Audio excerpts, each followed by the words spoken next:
अस्सलाम वालेकुम।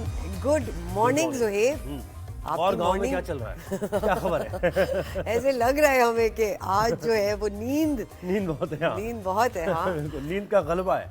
अच्छा चले, खबर क्या है? खबर इतनी जल्दी खबर पे आ जाए हम। भाई आज की अच्छी बात है। एक तो वेलकम करें हम अपने नाजरीन को। Welcome to rise and shine on 365। आज पार्टली क्लाउडेड है और पार्टली सनी भी है। जी जी जी जी सर्दी हो रही है और सर्दी में आपकी ना मूवमेंट जरा चौकसी हो जाती है और बस 2-3 दिन सर्दी को आए होते हैं, आप सोचते हैं कि यार थोड़ा सा मौसम मॉडरेट हो जाए, बस ठीक है, सर्दी है ना, अब डन हो जाते हैं। डन हो जाते हैं। हाँ, कराची वालों को वैसी सर्दी ज्यादा बर्दाश्त नहीं है। अच्छा जी, आज की अच्छी बात ये है that trust goes out from the same door from which doubt comes in. तो जैसे ही आपका ट्रस्ट, आपका यकीन किसी बात से खत्म होता है या शक जैसे ही दाखिल होता है, हाँ पे उठता है, उसी वक्त शक आता है आपकी जहन में। तो बहुत जरूरी है कि आप डाउट को, बिल्कुल फियर, जैसे ही डाउट आता है हाँ, आपका ट्रस्ट निकल जाता है वहीं से। तो डाउट ना करें। डाउट से बहुत सारी चीजें खराब हो जाती हैं। बिल्कुल। और जब तक हमें यकीन नहीं हो किसी एक चीज का कि आपको यू आर वेरी श्योर या कभी you heard it from the horses mouth, उससे पहले उस चीज पे रिएक्ट ना करें। बिल्कुल सही बात, ठीक है ना जी। तो आज का word of the day is scrumptious. Scrumptious means extremely delicious. तो ऐसा लास्ट आपने क्या स्क्रम्शियस फूड खाया था? मैंने वो टर्किश फूड ही याद है मुझे। अच्छा। टर्की में खाया था, तो वो यहाँ पे अवेलेबल है नहीं उस तरह। अच्छा। कहते तो हैं और मैं जाता हूँ फिर जब वो कहीं से आता है कि भाई टर्किश फूड है यहाँ पर। हाँ। लेकिन ना वो बात नहीं होती ना, क्योंकि हमारे मसाले अपनी चीजें भी बहुत ज्यादा ऐसी हैं जिसमें आप मुझे स्क्रम्शियस फूड आखिरी अपना बिरयानी खाना याद। बिरयानी तो है ही ना हमारी। जी जी ठीक है जी। अब हम टॉप न्यूज की तरफ बढ़ते हैं। जी, टॉप न्यूज की तरफ बढ़ते हैं। पहली हमारी टॉप स्टोरी ये है कि हुकूमत और पीटीआई के दरमियान राबते बहाल हो गए हैं। पाकिस्तान तहरीक इंसाफ का जो जारहाना मूड था उन्होंने वो चेंज किया है और अब मुज़ाकरात की मेज़ पर आने को तैयार है। मुज़ाकरात की सियासत में वो मूड बदल गया है। हुकूमत से बातचीत के लिए 5 रुकनी कमेटी तश्कील दे दी गई है। उमर अयूब है इसमें, सलमा अकरम राजा हैं, साहबजादा हामिद रजा हैं, असद कैसर और अली अमीन गड्डापुर शामिल हैं। ज़रा ये बता रहे हैं कि पहले तो ये जब भी मुज़ाकरात की बात होती थी तो पेशगी कुछ कंडीशंस रखी जाती थी कि भाई ये कंडीशन मानेंगे तो फिर उसके बाद हम मुज़ाकरात की मेज़ पर आएंगे। लेकिन इस बार मुज़ाकरात में कुछ नया ये हुआ है कि पेशगी कोई मुतालबात नहीं रखे गए हैं, मुज़ाकरात की मेज़ पर बैठेंगे और फिर अपने मुतालबात रखेंगे। तो ये कुछ नया हुआ है इसमें। 9 मई और 26 नवंबर पर जुडिशल कमीशन बनाने के मुतालबे पर कायम है पाकिस्तान तहरीक इंसाफ।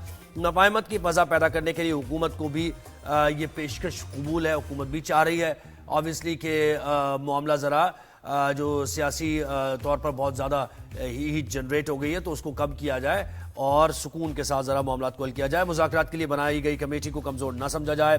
बैरिस्टर गौहर का खुला पैगाम, कहा हमें दोबारा सड़कों पर आने के लिए मजबूर ना करें। तो ये तो मुज़ाकरात, ये तो बड़ी पॉजिटिव बात है कि फाइनली पीटीआई और गवर्नमेंट जो है वो एक प्लेटफॉर्म पे बात करेगी। बिल्कुल। तो बात लेकिन ये कि इससे मुताल्लिक़ खबर ये भी आ रही है कि वफाकी वज़ीर इत्तलात अता तारड़ कुछ डिनाइज सा कर रहे हैं इसको और वो कह रहे हैं कि मुज़ाकरात कोई ऐसा हमने राबता नहीं किया है, मुज़ाकरात के लिए भी हम कोई तैयार भी नहीं, क्योंकि पीटीआई जो कुछ कर रही है। फिर 2-3 वज़रा के भी ये बयान आता है कि पहले ये जो 26 का वाक़या हुआ है, फिर से 9 मई का जो वाक़या हुआ था, इस पर माजरत की जाए और इसके बारे में कहा जाए कि ये गलत हो गया हमसे, तो फिर आगे कुछ मामला बढ़ सकते हैं। दो ओपिनियंस हमेशा रहे हैं पार्टी। जी बिल्कुल ऐसा ही है।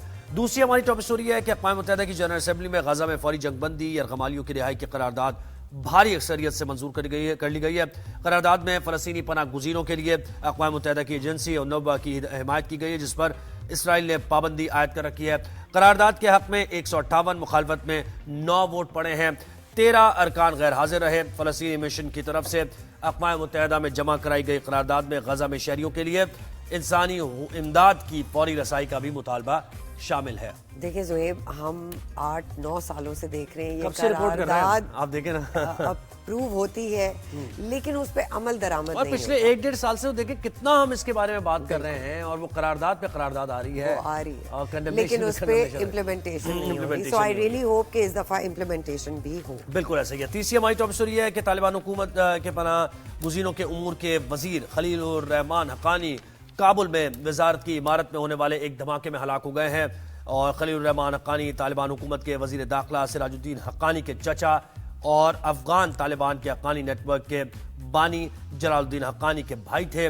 उन्हें नेटवर्क की नुमायां शख्सियात में से एक समझा जाता है। तो ये भी एक पेशरफ्त हुई है अफगानिस्तान के तनाजुर में, हमारी टॉप स्टोरी में शामिल है। चौथी हमारी जी और इसमें किसी की जानिब से अभी तक कंफर्मेशन नहीं आई है, किसी ने जिम्मेदारी नहीं कबूल नहीं की है। बिल्कुल आप सही कह रही हैं। चौथी हमारी टॉप स्टोरी है कि फुटबॉल वर्ल्ड कप से जुड़ी है। फीफा वर्ल्ड कप 2034 की मेजबानी सऊदी अरब को मिल गई है। फुटबॉल की आलमी तंजीम फीफा ने काउंसिल इजलास में तस्दीक कर दी है। सऊदी अरब कतर के बाद फुटबॉल वर्ल्ड कप की मेजबानी करने वाला दूसरा मुसलमान मुल्क बन गया। 5 शहरों में यह मुनक्किद होगा, जहां 15 मुख्तलिफ स्टेडियम्स वर्ल्ड कप मैचेस की मेजबानी करेंगे।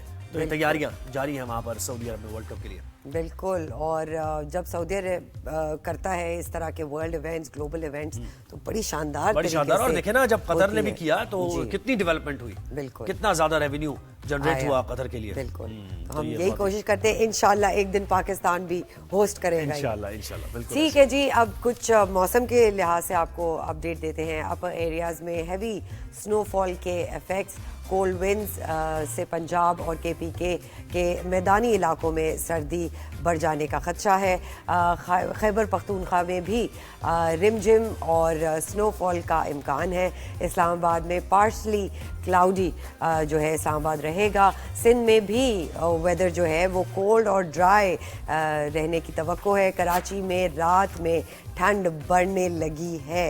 तो जो आपको ये सर्दी लग रही है, ये सही लग रही है बिल्कुल ऐसे ही है।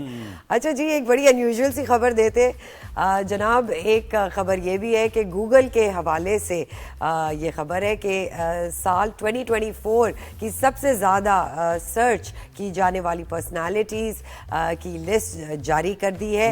अब वो पर्सनालिटीज़ क्यों गूगल हो रही हैं वो तो गूगल करने वालों को पता है। उसमें सरवत गिलानी है? नहीं बिल्कुल मैं नहीं हूँ। सना जावेद है, जोया नासिर है, शुएब मलिक है, अरशद नदीम है, हरीम शाह है, अब्बास अटार का नाम शामिल है। उसमें जुएब हसन भी है और राइज एंड शाइन का भी शो का कहीं नाम आ रहा है। नहीं, ये सब मजाक कर रहे हैं। मजाक कर रहे हैं, बिल्कुल मजाक कर रहे हैं। अब जरा वो क्या कहते हैं, जख्मों पे नमक छिड़कते हैं। बिल्कुल, चैंपियंस ट्रॉफी की तरफ चलते हैं। उम्मीदें हैं हमारी कि कुछ ना कुछ जरूर होगा, पाकिस्तान के लिए कुछ अच्छा होगा। चैंपियंस ट्रॉफी पर मुज़ाकरात के लिए ना एक दिन में बड़ा जरूर बिल्कुल मेरा नंबर भी आएगा भाई। चैंपियंस ट्रॉफी पर मुज़ाकरात के लिए पाकिस्तान क्रिकेट बोर्ड के चेयरमैन मोहसिन नकवी दुबई में मौजूद है। पाकिस्तान अपने मौके पर कायम है। ICC, BCCI और मोहसिन नकवी के दरमियान मुज़ाकरात हो रहे हैं। चैंपियंस ट्रॉफी पर फैसला इंटरनेशनल क्रिकेट काउंसिल और BCCI को करना है। चैंपियंस ट्रॉफी पर अभी तक तातुल बरकरार है। पाकिस्तान क्रिकेट बोर्ड अपने उसूली मौके पर डटा हुआ है। जय शाह जो है वो मीटिंग छोड़ के ऑस्ट्रेलिया चले। यहाँ पे मीटिंग्स होनी ICC की इतनी इंपॉर्टेंट कि ICC का इवेंट होने जा रहा है और जय शाह कह रहे हैं कि मैं ऑस्ट्रेलिया जाऊंगा, वहाँ जो टेस्ट सीरीज चल रही है वो देखूंगा। आई एम श्योर उनके ऊपर बहुत ज्यादा प्रेशर है। प्रेशर तो कितना प्रेशर है और क्या प्रेशर को झेल पाएंगे? हमें एजाज वसीम बाकरी स्पोर्ट्स जर्नलिस्ट है, उन्होंने ज्वाइन किया है और भारत से भारतीय सहाफी अभिषेक त्रिपाठी ने भी हमें ज्वाइन किया है। आप दोनों का बहुत शुक्रिया। ऑस्ट्रेलिया में मौजूद हैं अभिषेक जी। अस्सलाम वालेकुम, thank you so much for joining us. अच्छा ये बताइए, चाहिए चैंपियंस ट्रॉफी का जो ये ऊंट है ये किस करवट बैठेगा, ये अभी हमें समझ नहीं आ रही। एजाज, आप क्या कहेंगे इस बारे में? Thank you so much Sarwat and Zuheb. देखिए, पाकिस्तान ने एक असूली मौका इख्तियार किया है कि इंडियन क्रिकेट बोर्ड पाकिस्तान को अगले जो 3 साल के ICC के इवेंट्स हैं उनमें जो इस चैंपियंस ट्रॉफी पे हाइब्रिड मॉडल लगने की बात हो रही है वही आगे भी लगेगा। लेकिन इंडियन क्रिकेट बोर्ड के लिए ये मुश्किल है इसको कबूल करना, इसीलिए पाकिस्तान क्रिकेट बोर्ड भी उनकी बात नहीं मान रहा, BCCI भी नहीं मान रहे हैं। और जुहेब ने शुरू में बोला कि मोहसिन नकवी दुबई में मौजूद है। मोहसिन नकवी दुबई में बिल्कुल भी मौजूद नहीं है। पाकिस्तान क्रिकेट बोर्ड के कुछ जो अफसरान थे वो 3 दिन पहले दुबई में मौजूद थे। उन्होंने आखिरी बार वहां पर जो मीटिंग की थी उस मीटिंग में बार बार पाकिस्तान से एक ही बात की जा रही है कि आप राजी हो जाएं, आप राजी हो जाएं। तो पाकिस्तान ने हमारे जराये ये बताते हैं कि पाकिस्तान ने मीटिंग भी अधूरी छोड़ दी। इसीलिए बुध के रोज जो इम्कान था कि ICC की मीटिंग हो सकती है या शेड्यूल आ सकता है वो नहीं आया और पाकिस्तान कोई बात नहीं मान रहा। पाकिस्तान एक ही बात कर रहा है, जो इस चैंपियंस ट्रॉफी के लिए मॉडल बनाओगे वही मॉडल अगले 3 साल के लिए लगेगा। बड़ा सादा सा मौका है पाकिस्तान का जिसके ऊपर इत्तेफाक नहीं हो रहा है अभी तक। जी अभिषेक, कृपया करके आप राजी हो जाएं, क्यों नहीं राजी हो जाते आप? और जयशाह की मतलब क्या वाकई वो सीरियसली सोच रहे हैं कि आईसीसी चैंपियंस ट्रॉफी हो पाकिस्तान में हो? क्योंकि मीटिंग छोड़ के इतने अहम दिनों में वो ऑस्ट्रेलिया चले गए हैं। क्या खबरें हैं भारत से इस वक्त, आईसीसी से इस वक्त? देखिए, पाकिस्तान को बारे में सीरियसली सोचना सिर्फ पाकिस्तान को चाहिए। पाकिस्तान के बारे में सीरियसली और कोई सोचे, मुझे लगता है ये कोई महत्वपूर्ण बात नहीं है। और आईसीसी की जो मीटिंग कोई पांच दिन का टेस्ट मैच नहीं है कि जो लगातार चलती रहेगी। जो मेरी जानकारी है उसमें जब आईसीसी की मीटिंग हुई थी, मीटिंग भी नहीं हुई थी, अनऑफिशियली जो आपके प्रतिनिधि हैं वो गए थे वहां पे और पीछे बात हुई थी और उन्होंने कहा था कि मुझे गवर्नमेंट से अप्रूवल लेना है और जो बीती 7 तारीख है तब तक उनको अपना अप्रूवल लेके देना था। और उसमें भले आप लोग कुछ भी खबर चलाते रहो, लेकिन मैंने उस भी दिन कहा था और आज भी कहता हूं कि जो भी 2026 का वर्ल्ड कप होगा उसमें इंडिया पाकिस्तान का मैच इंडिया में होगा, भले ही आप दूसरे मैच श्रीलंका में खेलें। नहीं अभिषेक, इसको जरा थोड़ी सी वजाहत से बता दें। आपने खबर दी है कि आप ये पाकिस्तान क्रिकेट बोर्ड के ऑफिशियल्स के बारे में कह रहे हैं कि उन्होंने कहा था कि साथ में जो एक मीटिंग भी नहीं हुई थी, एक बातचीत हुई थी कि हमें अप्रूवल अपनी हुकूमत से चाहिए कि हाइब्रिड मॉडल को हम फॉलो करेंगे या नहीं, ये कह रहे हैं आप? जी, जो मेरी जानकारी है, जो मुझे बीसीसीआई ऑफिशियल ने बताया था, वो ये बताया था कि जो आपके प्रतिनिधि हैं जो दुबई गए थे, वहां पे जिसको आप मीटिंग कह रहे हो वो अनऑफिशियल मीटिंग थी। उस दिन जय शाह ने पद ग्रहण किया था, उसके बाद वहां पे लोग गए हुए थे, उसके बाद उनकी मुलाकात हुई, अनऑफिशियल मुलाकात हुई जिसमें चीजें डिस्कस हुई। उसके बाद उन्होंने ये कहा था कि 7 तारीख तक हम वो वहां सहमत हो गए थे और उसमें ये कहा था कि 7 तारीख तक हम अपनी गवर्नमेंट से, यानी सहमत इस बात पे भी हो गए थे, इस बात पे भी सहमत हो गए थे कि वो जो इवेंट भारत में होगा वर्ल्ड कप का, उसमें पाकिस्तान भारत में मैचेस खेलेगा, इस बात पे सहमत हो गए थे। देखिए, मैं आपको एक तार्किक बात बताता हूँ। 2026 वर्ल्ड कप वैसे भी 2 देशों में होना है। वो तो हो रहा है, हम फाइनल सेमीफाइनल की बात कर रहे हैं, फाइनल सेमीफाइनल की बात कर रहे हैं। सुन लीजिए, भारत और श्रीलंका में होना है और ये कोई हाइब्रिड मॉडल नहीं है, ये ऑलरेडी पहले से तय है। तो इसको जो लोग जीत मान के चल रहे हैं वो उसको दूसरी तरीके से सोचे। दूसरी बात, मेरी बात को बिल्कुल आप पॉइंट टू पॉइंट सुन लीजिए। मैक्सिमम ये होगा कि पाकिस्तान अपने सारे मैच श्रीलंका में खेले, लेकिन इंडिया पाकिस्तान खेलने उसको भारत आना पड़ेगा। जो सह मेजबान होता है, जो ज्वाइंट मेजबान होता है, उसको ऑलरेडी एक सेमीफाइनल मिलता है। तो श्रीलंका में ऑलरेडी एक सेमीफाइनल होगा, एक सेमीफाइनल भारत में होगा और फाइनल भारत में होगा। चाहे पाकिस्तान पहुंच जाए चाहे अमेरिका पहुंच जाए, वो भारत में ही होगा। सही है। एजाज, आप क्या कहेंगे? आप उनके स्टेटमेंट पे आप सर भी हिला रहे थे, तो आप बताइए कि आप अग्री नहीं करते इन स्टेटमेंट से? अब बेशक त्रिपाठी साहब हमारे भाई हैं, लेकिन पाकिस्तान को लेके इनके लिए ये जरा भर भी नरम गोशा नहीं रखते। मैं और ये दोनों एक साथ थे बारबाडोस में जब पिछले साल वर्ल्ड कप का फाइनल हुआ। अब बेशक भाई, मैं सिर्फ आपको इतना बताना चाहता हूं कि ये जो आप बात कर रहे हैं, ये गुज़श्ता रोज पाकिस्तान क्रिकेट बोर्ड की तरफ से 2 लोग, सिलमान नसीर और चीफ ऑपरेटिंग ऑफिसर पाकिस्तान के सुमैर हुसैन सैयद, ये बीसीसीआई के और आईसीसी के ऑफिशियल्स को दुबई में मिले थे। वहां पर ब्रॉडकास्टर्स भी मौजूद थे। ये बात फ्लोटिंग फाइनल की हुई थी, जिसको पाकिस्तान ने रिजेक्ट कर दिया। बड़ा सिंपल सा स्टांस पाकिस्तान ने दोबारा दोहराया। इसीलिए कल से डायलॉग भी बंद हो गया है। पाकिस्तान क्रिकेट बोर्ड के लोग भी लाहौर वापस आ गए हैं कि जो इस चैंपियंस ट्रॉफी में मॉडल लगेगा वही आगे लगेगा। सिर्फ इतना है, जो इस चैंपियंस ट्रॉफी में लगेगा वही लगेगा। इसलिए पाकिस्तान ने, ये बात आपकी 200% दुरुस्त है कि फ्लोटिंग फाइनल को लेके इंडिया कहता है कि हम मेन होस्ट होंगे, हम अपना वर्ल्ड कप का फाइनल चाहे पाकिस्तान भी आ जाए हम उसको शिफ्ट नहीं करेंगे। लेकिन पाकिस्तान ने कहा कि जो मॉडल इस चैंपियंस ट्रॉफी में लगाओगे वही आगे लगेगा, अदरवाइज आईसीसी ने जो चैंपियंस ट्रॉफी का फैसला करना है वो कर दे। पाकिस्तान टस से मस नहीं हुआ अपने स्टांस पर अभी तक। तो अभी एजाज, आप फिर बताएं कि क्या यानी क्या फैसला हो रहा है? ये तो डेडलॉक है समझे, और पाकिस्तान भी नहीं मान रहा है, भारत भी नहीं मान रहा है, कुछ रिटर्न भी नहीं आया, कुछ रिटर्न भी नहीं आया है। जुहेब देखिए, मैं आपको बताता हूँ, एक मुल्क को 28 साल बाद आईसीसी टूर्नामेंट मिलता है। एक हमारा पड़ोसी वो ये कहता है कि यार मुझे यहाँ पे नहीं जाना, यहाँ पर श्रीलंकन टीम पर अटैक हुआ था, यहाँ पर सिक्योरिटी का मसला है। इतना तो इन लोगों ने अभी तक नहीं किया कि ये लोग अपने विदेश मंत्रालय से या अपने क्रिकेट बोर्ड से पाकिस्तान के सिक्योरिटी के ऊपर एक स्टेटमेंट रिलीज करवा दें। ये क्यों नहीं स्टेटमेंट रिलीज करवाते? इनका कहना ये है कि बस वो पाकिस्तान है तो पाकिस्तान के ऊपर हमें एतबार नहीं है। ऐसा नहीं होता है, तहरीरी तौर पर चीजें होती हैं, इसीलिए पाकिस्तान इनकी जबानी किसी बात को नहीं मान रहा। लेकिन ये फर्स्ट टाइम पाकिस्तान कर रहे हैं, इसलिए ये अंडर एस्टिमेट कर गए पाकिस्तान क्रिकेट बोर्ड को। बिल्कुल। अभिषेक, आप क्या कहेंगे कि हमारे पास रिटर्न में, जैसे इजाज ने बोला, रिटर्न कुछ नहीं आया, nothing in black and white, तो हम इस डेडलॉक को डेडलॉक ही माने या कुछ और माने? देखिए, बाकरी साहब बिल्कुल 100% सही कह रहे हैं। हमें पाकिस्तान पे कभी एतबार नहीं था और कभी नहीं एतबार, अभी भी एतबार नहीं है। तो ये बात तो बाकरी साहब बिल्कुल ठीक कह रहे हैं।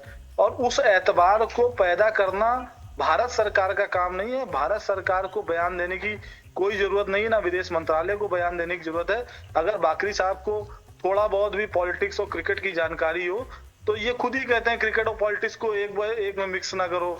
अब ये कह रहे हैं कि विदेश मंत्रालय बयान दे, लेकिन देखे ना अभिषेक, विदेश मंत्रालय बयान तब देगा जब उसकी जरूरत होगी। विदेश मंत्रालय यूएन में बयान देता है, आईसीसी के लिए बयान नहीं देता है। नहीं, मैं कह रहा हूँ आईसीसी में ही चले, आपका बीसीसीआई कोई रिटर्न दे देना, या वो दे दिया आईसीसी में आपने? कुछ तो आए ना भारत से। बीसीसीआई ने साफ साफ कह दिया है कि हम आपके यहाँ खेलने नहीं आ रहे हैं। रिटर्न में, रिटर्न में क्यों नहीं आ रहा? Everything has to be officially done ना अभिषेक।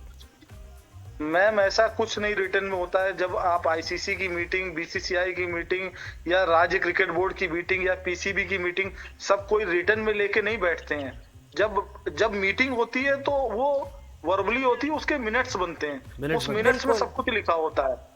अच्छा अभिषेक भाई, मुझे एक बात बताएं कि अभी एक आईसीसी की मीटिंग 15 मिनट की हुई और मैं आपको अपने जराए से ये कंफर्म कर सकता हूं कि 2 मरतबा आईसीसी ने दोबारा मीटिंग बुलाने की कोशिश की तो पाकिस्तान ने कहा कि हमारा सेम स्टांस है। जय शाह साहब अब आए हैं, चेयरमैन बने हैं, इतनी बड़ी कंट्रोवर्सी हो रही है, आईसीसी के हाथ से टूर्नामेंट निकल रहा है, पाकिस्तान का इतना ज्यादा नुकसान होने जा रहा है, ब्रॉडकास्टर्स का नुकसान हो रहा है, तो जय शाह साहब एक बोर्ड मीटिंग बुलाते क्यों नहीं है? एक मीटिंग तो कर रहे हैं, क्यों नहीं कर रहे हैं वो? हाँ अभिषेक, ये तो ये बड़ी जस्टिफाइड बात है ना कि बोर्ड मीटिंग बुला के होना है नहीं होना, क्लैरिटी आनी चाहिए। हम ये कह रहे हैं क्लैरिटी आनी चाहिए। इसमें क्लैरिटी पाकिस्तान क्रिकेट बोर्ड को करनी चाहिए, आईसीसी को करनी है ना अभिषेक। पाकिस्तान तो कह रहा है ना। सर सुनिए ना, पाकिस्तान क्रिकेट बोर्ड जब तक जय शाह को बीसीसीआई का प्रतिनिधि करके देखता रहेगा तब तक वो फैसले पे पहुंच ही नहीं पाएगा। जब पाकिस्तान क्रिकेट बोर्ड जय शाह को आईसीसी के प्रतिनिधि के तौर पे देखेगा तभी वो फैसले पे पहुंच जाएगा।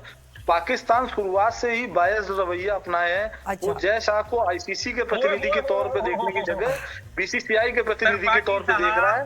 बीसीसीआई का ये रवैया पहले से था जब आईसीसी के प्रेसिडेंट कोई बार्कले साहब थे। उसी दौर में तो हम कह रहे हैं ना कि हमने तहरीरी तौर पे कुछ सवालात दिए थे कि भाई उनके जवाबात हमें दे दे। आईसीसी, मैं कह रहा हूं नहीं कराना आपने इवेंट पाकिस्तान में, कोई बात तो आए ना, कोई प्रेस रिलीज आईसीसी से आए, मीटिंग करके फाइनलाइज तो करे ना, चले ना कराएं आप। मैं कहता हूं इवेंट जो बहुत बुरा होगा क्रिकेट के लिए। अगले 2-3 दिनों में चीजें फाइनल हो जाएंगे। अच्छा, और क्या फाइनल होगी? वो तो ऑस्ट्रेलिया गए मैच देखने के लिए, हालांकि आपकी टीम कुछ अच्छा परफॉर्म नहीं कर रही है वहां पर। मेरी टीम जो है वो ऑस्ट्रेलिया में लगातार 2 सीरीज जीत चुकी है पिछले दो दौरों पे। वो शायद आपकी टीम के लिए अभी भी एक सपने की तरीके है और हमारी टीम ने अभी उनको पहला टेस्ट हराया है और एक डे नाइट टेस्ट हारे हैं जो ऑस्ट्रेलिया में कोई भी टीम नहीं जीत पाई। आपकी टीम तो शायद खेल भी नहीं पाई है। तो वो 1-1 से हम सीरीज पे बराबर हैं। एक शायद आपने खेला था जो हारे भी हो गए।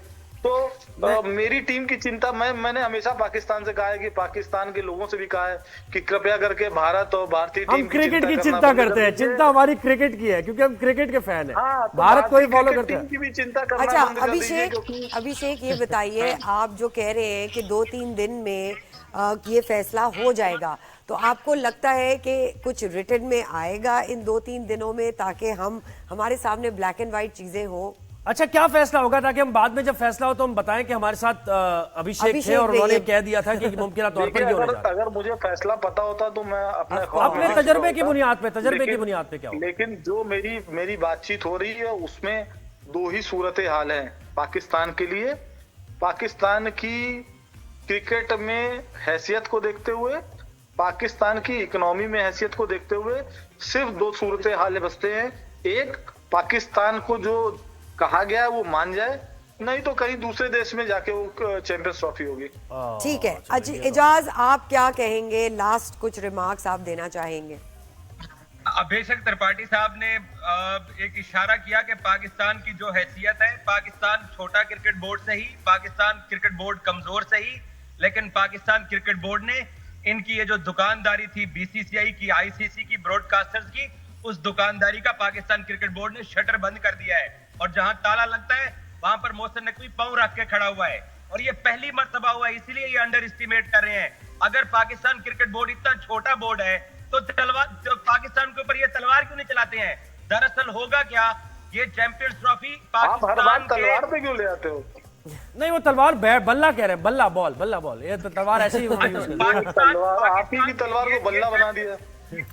ये चैंपियंस ट्रॉफी उसी असूल के ऊपर होगी जिस असूल के ऊपर अगले आईसीसी के 3 साल के इवेंट होंगे। अगर पाकिस्तान ने मानना होता तो पाकिस्तान 2 दिन पहले डायलॉग ना खत्म करता। पाकिस्तान अपने मौके से नहीं हट रहा है। चैंपियंस ट्रॉफी हो या ना हो, ये पाकिस्तान को फर्क नहीं पड़ता, क्योंकि पाकिस्तान का इवेंट इन्होंने खराब करने में कोई कसर नहीं छोड़ी अब तक। बिल्कुल ठीक है जी। बागरी साहब आप बहुत अच्छे राजनेता बन सकते हो, लेकिन हमारे यहाँ एक कहावत है भारत में कि बातों से बतासे नहीं फोड़े जाते। यही तो कह रहे खेले, हम यही कह रहे बातें ना करें, भारत आए, पाकिस्तान खेले, जो जीते वो सिकंदर। आप इतने लंबे डायलॉग कर रहे हो, पीछे नहीं झुकेगा, आगे नहीं बढ़ेगा, इन सब चीजों से कोई मैं तो ये कह रहा हूँ कि ग्राउंड में खेलो, जो जीता वो सिकंदर है, जो जीता वो सिकंदर है। कम से कम बागरी साहब, पाकिस्तानी लोगों को ऐसी बातें नहीं करनी चाहिए क्योंकि वो कई बार पीछे हट चुके हैं। अच्छा चले, अब हम आगे कल अगला इसका जो एपिसोड होगा कल होगा जी। एजाज वसीम बाकी साहब बहुत शुक्रिया। अभिषेक त्रिपाठी ने हमें ज्वाइन किया। अभिषेक बहुत शुक्रिया आपका हमें ज्वाइन किया। और देखे, हम ये कह रहे हैं बातों से नहीं होगा, हम ये कह रहे हैं कि ग्राउंड में आके खेले, जो जीता वो सिकंदर। सही बात है, और जो ना जीता वो बस फिर वो ब्रेक लेते हैं। बिल्कुल जी। वी रियली होप के पॉलिटिक्स अलग रहे और खेल का जो मैदान है उसमें पॉलिटिक्स ना आए। तो हम यही चाहेंगे कि इंडिया और पाकिस्तान दोनों मिल के खेलें। एक छोटी सी ब्रेक लेंगे, कहीं मत जाइएगा। We will be right back.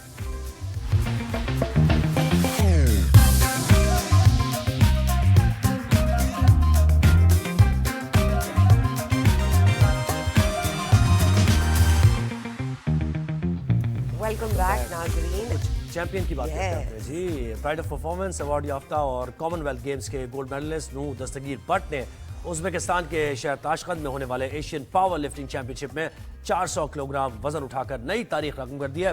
कौमी पावर लिफ्टर ने 120 किलोग्राम कैटेगरी के स्क्वाट इवेंट में 400 किलोग्राम वजन उठाकर एशिया में नया एक रिकॉर्ड कायम किया है। कौमी पावर लिफ्टर ने एशियन पावर लिफ्टिंग चैंपियनशिप में पहला गोल्ड मेडल भी अपने नाम किया है। 1 महीने पहले हमारे साथ थे और इस इवेंट का बता रहे थे। नूब अभी भी हमारे साथ हैं, उनको शामिल करते हैं। अस्सलाम वालेकुम noob Bhatt, thank you so much, आपने हमें ज्वाइन किया। पहले तो सबसे ज़्यादा आपको मुबारकबाद, आपकी टीम को, आपके कोचेस को, आपकी फैमिली को, इनफैक्ट पूरे पाकिस्तान को आपके तवस्सुल से हमें ये प्राइड फील किया है हमने। ये बताइए कि किन किन मुश्किलात का सामना करना पड़ा आपको इस सफ़र में? सबसे पहले वालेकुम सलाम, और आप सबको जो है ना, आप सबको मुबारक हो इस मेडल की, और क्या कहते हैं पाकिस्तानी कौम को भी जो है बहुत बहुत मुबारक हो। बिल्कुल स्ट्रगल के बगैर जो है आप कोई भी चीज़ हासिल नहीं कर सकते, और बिल्कुल अल्हम्दुलिल्लाह तकरीबन लास्ट जब आपको इंटरव्यू दिया था उसके बाद जो है ना 1 महीने का टाइम था मेरे पास एशिया के मेडल का, और शायद मैंने आप लोगों से कहा था कि मैं जो है ना यहाँ से मेडल लेकर आऊँ। याद है तो जी तो अल्हम्दुलिल्लाह अल्लाह ताला ने जो है ना एक बार फिर इज्जत दिया हमें, और ना कि सिर्फ इस बार गोल्ड मेडल दिया है हमने, अल्हम्दुलिल्लाह एशिया का रिकॉर्ड भी किया है, और पाकिस्तान की तारीख में पहला कोई लिफ्टर था, पावर लिफ्टर, जिसने जो है एशिया का रिकॉर्ड ब्रेक किया। और मैं कंपटीशन के बारे में बता दूं कि जिनके साथ मेरा कंपटीशन था, एक रशिया का लड़का था और एक ताइवान का था, जिनके साथ मेरी फाइट थी। और रशिया का जो लड़का था वो वर्ल्ड चैंपियन था प्रीवियस, और जो ताइवान का था वो एशियन डिफेंडिंग चैंपियन था। तो अल्हम्दुलिल्लाह हमने इन दोनों को बीट किया, और इन दोनों को बीट करके जो है हमने जो है ना गोल्ड मेडल जो है वो विन किया अल्हम्दुलिल्लाह। और 400 किलोग्राम वजन आपने उठाया है, ये कोई मजाक यानी छोटी बात नहीं है। कितनी सख्त ट्रेनिंग आपने की इसके लिए, उसका भी बताइए। जी बिल्कुल, दिन रात जो है हमने इस पे किया है, और तकरीबन सारा दिन इसी चीज पे गुजर रहा था कि हमने जो है वहाँ पे पार्टिसिपेट करना, ना कि सिर्फ पार्टिसिपेट करना, ज़हन में ये था कि एशिया का रिकॉर्ड करना। तो अल्हम्दुलिल्लाह बहुत ज्यादा मेहनत की है इसके लिए मैंने, मेरी फैमिली ने, और तमाम जितने भी मेरे साथ जो लोग जुड़े हुए हैं और जो लोग मेरे साथ हैं, मेरी टीम, हमारी मैनेजमेंट, तमाम जो है लोगों की एफर्ट थी, और मैं इन सबका भी जो है शुक्रगुजार हूँ, और आप सबका भी जो है बड़ा शुक्रगुजार हूँ, क्योंकि आप लोग भी जो है एज अ मीडिया जो है हमें काफी सपोर्ट भी कर रहे हैं और हमें कवरेज भी काफी ज्यादा दे रहे हैं। जी नो, हम क्या उम्मीद कर सकते हैं कि आप आने वाले ओलंपिक्स में भी पार्टिसिपेट करेंगे? और यहाँ आप बता रहे हैं, जरा जैसे पहले का बताया था तो आप चैंपियन बन गए, अब आगे क्या है? का भी बताइए। नेक्स्ट मैं आपको बता दूं, इंशाल्लाह ताला वर्ल्ड क्लासिक चैंपियनशिप आ रही है हमारी जर्मनी में विद इन 6 मंथ। तो मेरा इंशाल्लाह ताला यहाँ पे आज दोबारा मैं एक वादा करता हूँ इंशाल्लाह ताला कि मैं जो वर्ल्ड का जो है टाइटल पाकिस्तान के लिए नेक्स्ट ईयर जरूर लेकर आऊंगा इंशाल्लाह ताला। और ये जो स्पोर्ट्स है ये अनफॉर्चुनेटली अभी ओलंपिक्स में नहीं आई, लेकिन हमारी पावर लिफ्टिंग फेडरेशन के मुताबिक इसे नेक्स्ट ओलंपिक्स में जो है वो शामिल किया जाएगा। अगर इसको शामिल कर दिया जाता है तो इंशाल्लाह ताला जरूर मैं पाकिस्तान को जो है ना एक और गोल्ड मेडल से जरूर इंशाल्लाह ताला खुशी दूंगा इंशाल्लाह ताला। जी, हमें सक्सेस जर्नी में आपके साथ साथ ही हैं, और ये जो वर्ल्ड क्लासिक चैंपियनशिप है ये भी आप इसका टाइटल अपने नाम करेंगे। अच्छा, और पाकिस्तान ये बताइए नू के अपनी कामयाबी का क्रेडिट आप किसको देते हैं? मैं इस क्रेडिट को जो है ना अपने वाले साहब को देता हूँ हमेशा ही, और लेकिन अब इसके साथ साथ जो है ना कुछ और लोग भी जुड़ चुके हैं। एक जिन्होंने मुझे स्पॉन्सर किया है, जो मेरे साथ यहाँ पे आए भी हैं, स्पेशली अपने सारे काम छोड़ के मेरे साथ हैं, अरशद खान साहब हैं, और जिन्होंने मुझे तमाम जितने भी आगे इवेंट्स आ रहे हैं वो मुझे स्पॉन्सर कर रहे हैं। और इसके अलावा एक और मेरी कंपनी है जो कि मुझे लेकर चल रही है बड़े अरसे से और मेरे साथ साथ है। तो ये अब ये मेरी फैमिली एक बन चुकी हुई है, फैमिली बन चुकी है। तो प्राइवेट सेक्टर की बात हो गई ना नो, बट हुकूमती सतह पर हुकूमत क्या कह रही है आपके बारे में, एक्नॉलेज कर रही है? ये तो अभी पाकिस्तान आएंगे फिर ही पता लगेगा कि वो क्या कह रहे हैं। अच्छा, कोई राब्ता नहीं हुआ आपका कोई फेडरेशन से, स्पोर्ट्स मिनिस्ट्री से अभी तक? किसी ने आपको कांग्रेचुलेट नहीं किया, मुबारक नहीं दी? ओवरऑल पाकिस्तान ने मुबारकबाद दी, लेकिन एज अ गवर्नमेंट ना पाकिस्तान स्पोर्ट्स बोर्ड ने कभी कोई दी है, ना ही पंजाब स्पोर्ट्स बोर्ड ने दी है। एज अ सोशल मीडिया पे मुबारक दी, लेकिन एज अ पर्सनली किसी या डीजी स्पोर्ट्स ने किसी ने भी जो है अभी तक राब्ता नहीं दिया। आपकी वापसी कब है पाकिस्तान? मेरी इंशाल्लाह ताला कल सुबह मेरी वापसी हो जाएगी इंशाल्लाह 9 बजे जो है कल मैं लैंड हो जाऊंगा। चलिए जी, इंशाल्लाह हम आपको बेस्ट ऑफ लक विश करते हैं। और वापसी पे हम ये 365 के जो कॉरेस्पॉन्डेंट हैं आपसे वहां पर बात करें और आपके तासुरात भी बिल्कुल भाई, बहुत ज़रूरी है गवर्नमेंट सतह पर हमारे एथलीट्स को सपोर्ट किया जाए। हम अपने इस शो के प्लेटफॉर्म से कॉन्स्टेंटली यही कहते हैं, और बहुत चैंपियंस को हम यहाँ पे अपने नाजरीन के सामने लाते भी हैं। एक छोटी सी ब्रेक पे जाएंगे, कहीं मत जाइएगा, विल बी राइट बैक।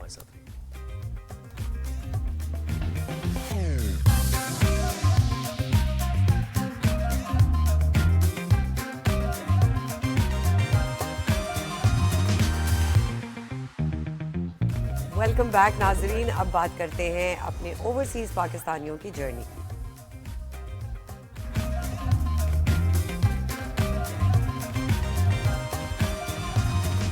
आप क्या कह रहे थे? जी, ओवरसीज पाकिस्तान आप कहते हैं ना कि पाकिस्तान से दूर है लेकिन दिल पाकिस्तान के अंदर है। और आना चाहते हैं या नहीं आना चाहते, ये भी पूछते हैं। ये भी पूछते हैं। कौन है हमारे साथ? बिल्कुल जी, आज हमारे साथ आकिफ अहमद है, यूएई से बिजनेसमैन है और हमें ज्वाइन किया है। अस्सलाम वालेकुम Akif, thank you so much, आपने हमें ज्वाइन किया। भाई सबसे पहले तो ये बताएं कि पाकिस्तान से आप गए क्यों हैं? अब हमने ये सोचा है कि हम आप सबसे पूछें कि आप पाकिस्तान से गए क्यों, किन हालात वाकयात में गए? Thank you so much. सबसे पहले तो आप लोगों का भी शुक्रिया 365 चैनल्स का। और ये एक सवाल वो है कि ये फैमिली क्वेश्चन है, हमारे फैमिलीज भी हमसे यही सवाल करती है कि आप लोग यहाँ से गए क्यों हैं। तो इसका जवाब, और इसका जवाब भी जो है वो देना। किन हालात में, हाँ जी, बिल्कुल इसका जवाब जो है बहुत आसान सा है। और कि कुछ अपॉर्चुनिटीज होती हैं जो कि आपको अट्रैक्ट करती हैं बाहर की तरफ, लेकिन इसका मकसद हर किसी ये नहीं होता कि आपको जो है वो पाकिस्तान से मोहब्बत नहीं है या कोई ऐसी चीज़। लेकिन ये हम लोग भी पाकिस्तान से बाहर बैठे हुए हैं और हम भी पाकिस्तान के जो इन्वेस्टर हैं वही हैं। ये एक मौका है हम लोगों के लिए कि हम पाकिस्तान का एक ट्रू चेहरा जो है वो ओवरसीज के साथ जो है जो दूसरी कंपनी। अच्छा, आपने सप्लाई चेन मैनेजमेंट का इंतखाब क्यों किया मास्टर्स करने के लिए, और तालीम आपने वहाँ हासिल की, यहाँ का जो निज़ाम तालीम है इस पर भी थोड़ी सी बात कीजिए। देखिए, तालीमी निज़ाम पाकिस्तान का जो है वो यहाँ के निज़ाम से थोड़ा सा डिफरेंट है, लेकिन अल्हम्दुलिल्लाह काफ़ी बेहतरी है। और मैंने सप्लाई चेन मैनेजमेंट जो है वो कंप्लीट इस वजह से ही किया था कि लॉजिस्टिक के अंदर मुझे अपना कैरियर आगे करना था। बट जब यहाँ पे ज्वाइन किया तो अल्हम्दुलिल्लाह बिजनेस स्टार्ट किया, और जो बिजनेस है मेरा वो भी लॉजिस्टिक से ही तकरीबन अटैच है, तो इस वजह से बनी। अच्छा आकिफ, ये बताएं पाकिस्तान की याद किन किन मौकों पे सबसे ज्यादा आती है आपको? सच बात यह है कि अभी आपसे बात कर रहे हैं, पाकिस्तान की याद आ रही है। कोई ऐसा मौका नहीं होता, बट स्पेशली ईद हो गई, 14 अगस्त हो गया, फेस्टिवल्स हो गए, ये सारी चीजें होती है जिसके अंदर जो है वो पाकिस्तान की याद जो है बहुत ज्यादा आती है। और पाकिस्तानी कम्युनिटी के लिए क्या करना चाहते हैं वहाँ पर? ये जो आपका बिजनेस है मोबाइल और लैपटॉप का, ये किन किन शहरों में वहाँ फैला हुआ है? जॉब अपॉर्चुनिटीज़ भी होती होंगी, तो पाकिस्तान में राब्ते होते हैं आपके लड़कों को बुलाने के लिए, स्टूडेंट्स को जिन्होंने मास्टर्स किया हुआ है? जी अल्हम्दुलिल्लाह बिल्कुल इसी तरह है। और ये सवाल जिस तरह आपने कहा कि पाकिस्तान की याद कब आती है, तो हम लोगों ने यहाँ पे कम्युनिटी सिस्टम जो है वो अपना बनाया हुआ है पाकिस्तानी सिंध शारजा के साथ। तो कोशिश होती है हम अपनी यहाँ पे सेलिब्रेट करें 14 अगस्त को, ईद पे नेटवर्क मीटिंग्स करें, जो कि न्यू बिजनेसमैन जो पाकिस्तान से आ रहे हैं उनके साथ अटैच होते हैं, उनको अपॉर्चुनिटीज बताते हैं, अपने बिजनेस के साथ रिलेट करते हैं। कोशिश होती है कि हम ओरिजिनल कम्युनिटी रहते हुए एक दूसरे को जिस तरह सपोर्ट कर सकते हैं वो करें। बिल्कुल ठीक है। अच्छा आकिफ, ये बताइए कि आप वहाँ पे अकेले हैं या आपकी फैमिली भी है? और अगर एक अकेला जैसे कोई यंग मैन आना चाहता है तो आपका तकरीबन क्या खर्चा होता होगा कि अगर हम अपनी यूथ को बताना चाहें कि जी अगर आप पढ़ाई करके जाना चाह रहे हैं, वीज़ा के मसाइल भी करते तो हैं आप, हाँ, और वीज़ा के मसाइल भी होते हैं, फाइनेंशियल मसाइल भी होते हैं, क्या गाइडेंस देना चाहेंगे यूथ को? देखिए जी, सबसे पहले तो आप लोगों को यही है कि पाकिस्तान के अंदर यूएई कॉन्सुलेट वहाँ पे मौजूद है, एम्बेसी मौजूद है, और उन्होंने क्लियर मैसेज दिया है कि अगर किसी को वीज़ा लेना है, वीज़े में प्रॉब्लम्स है, तो ओपन डोर पॉलिसी है, वहाँ जाएं, वहाँ पे उनकी डेडिकेटेड टीम मौजूद है। वो आपको तमाम तरह का गाइडेंस, चाहे वो विजिट हो, वर्क हो, स्टडी हो, तमाम वीज़े यूएई के जो हैं वो ओपन हैं। मुश्किलात हैं, प्रॉब्लम्स हैं, आपको उनके स्क्रूटनी सिस्टम से गुजरना पड़ेगा, लेकिन ऐसा नहीं है कि वीज़ा नहीं है, वीज़ा हैं। और रिसेंटली भी पाकिस्तानी यहाँ पर आ रहे हैं बिजनेस के लिए। मैं अल्हम्दुलिल्लाह विद फैमिली हियर हूँ, और कोई इतनी बड़ी हार्ड इन्वेस्टमेंट नहीं है, लेकिन आपके पास एक ये समझ लें कि विल विश होनी चाहिए। आप यहाँ पर आएंगे, अकेले आएँ, स्टार्ट करें। मैं भी यहाँ पर अकेला आया था, विद फैमिली नहीं आया था, और अकेले मैंने काम स्टार्ट किया, लेकिन अल्हम्दुलिल्लाह विद फैमिली हूँ। और हमारा जो बिजनेस है वो शारजा में है, अजमान में, दुबई में 3 ब्रांचेस हैं हमारी। यानी कि शुरू में थोड़ी स्ट्रगल है, लेकिन ये कि आप सेटल हो जाए। जी जी जी। Akif Ahmed, thank you so much, आपने हमें वक्त दिया और अपना के बारे में बताया। जहां वहां पे बिजनेस की हम बात करें तो पाकिस्तान में क्या हो रहा है, स्टॉक में क्या हो रहा है जनाब? पाकिस्तान स्टॉक मार्केट में कारोबार का आगाज हुआ है। मार्केट में 498 पॉइंट्स का इजाफा हुआ है, तकरीबन 500 पॉइंट्स का इजाफा हो गया, और KSE 100 इंडेक्स 1,11,308 पॉइंट्स पर ट्रेड कर रहा है। बिल्कुल जी। हमारे साथ फरीद आलम स्टॉक एक्सपर्ट मौजूद हैं, उनसे बात करते हैं, उनको शामिल गुफ्तगू करते हैं। अस्सलाम वालेकुम फरीद आलम साहब, थैंक यू सो मच, आपने हमें वक्त दिया। प्लीज बताइए क्या अपडेट है स्टॉक मार्केट की पाकिस्तान में? जी थैंक यू वेरी मच जी, और नाज़रीन को भी गुड मॉर्निंग। मार्केट काफ़ी अरसे से अच्छे परफॉर्म कर रही है, और अभी जब मोमेंटम बना होता है मार्केट का तो इसको फिर कोई जाहिर है जब गिरी थी तो बहुत ज्यादा गिर गई थी, जब ऊपर जा रही है तो अच्छी तरह से सेहतमंद तरीके से जा रही है। और क्योंकि डिविडेंड यील्ड्स हमारी मार्केट की पहले ही अच्छी थी, जो हमारा फिक्स्ड इनकम वाला पोर्शन था उसके ऊपर जो रेंट सीकर्स थे उनको जब सरकार या government of Pakistan treasury bills में भी 22-23% दे रही थी, तो यहाँ से लोग चले गए थे। अब अल्लाह का शुक्र है कि अब मार्केट की तरफ रगबत वापस आ रही है, because as an asset class ये सबसे ज्यादा अट्रैक्टिव है। और दुनिया का एम्पिरिकल एविडेंस है कि बहुत सारी एसेट क्लासेस में जिसमें इंडिविजुअल्स इंस्टीट्यूशंस इन्वेस्ट कर सकते हैं over a longer time period, equity से बेहतर रिटर्न कोई एसेट क्लास नहीं देती जी। तो अभी आप देखें कल जो ट्रेजरी बिल ऑप्शन हुआ उसके अंदर जो यील्ड्स हम अपनी जबान में से कहते हैं या रिटर्न समझ लें वो कम बतदरीज कम होती जा रही हैं। तो अगर आपको पहले अगर आप हाउस होल्ड अगर आपकी अपनी सेविंग आप किसी बैंक में या किसी सेविंग नेशनल सेविंग स्कीमों वगैरह में रखते थे तो आपको एक अच्छा फैक्टर मिल जाता था, अच्छा रिटर्न मिलता था। वो 23% तक चला गया था, फिर 20 हुआ, फिर 15 हुआ, अब 12-13 पे आ गया है। और बहुत सारी कंपनी हैं पाकिस्तानी स्टॉक एक्सचेंज पे ऐसी लिस्टेड हैं जो कि आपको एनुअल भी और हाफ ईयरली डिविडेंड और आप यानी क्या एक्सपेक्ट कर रहे हैं इस हफ्ते अगले हफ्ते मार्केट ऐसे ही ट्रेंड करेगी और ये जो मॉनेटरी पॉलिसी में अभी 2-3% और इंटरेस्ट रेट कम होने जा रहा है?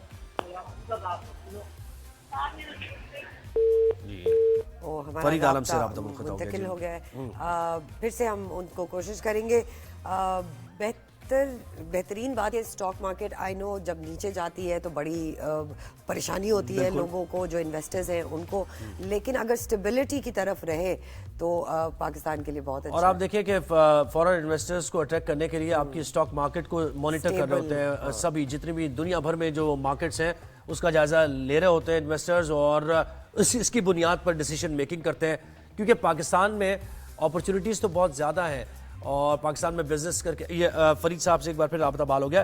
फरीद साहब यही आपसे पूछ रहे थे कि अभी ये स्टेबिलिटी और ये मजीद ग्रो करेगी आपकी स्टॉक मार्केट और ये इंटरेस्ट रेट आप 2-3% मजीद कम देख रहे हैं मॉनेटरी पॉलिसी में? जी, मैं अर्ज कर रहा था कि जो रियल इंटरेस्ट रेट यानी जो इन्फ्लेशन का फैक्टर है और जो इंटरेस्ट रेट जो चार्ज हो रहा है, इस तरह हमारे यहाँ अगर सेंट्रल बैंक एक रेट चार्ज कर रहा है और इन्फ्लेशन क्या है, उन दोनों को अगर आप माइनस करें तो 10% का डिफरेंस है।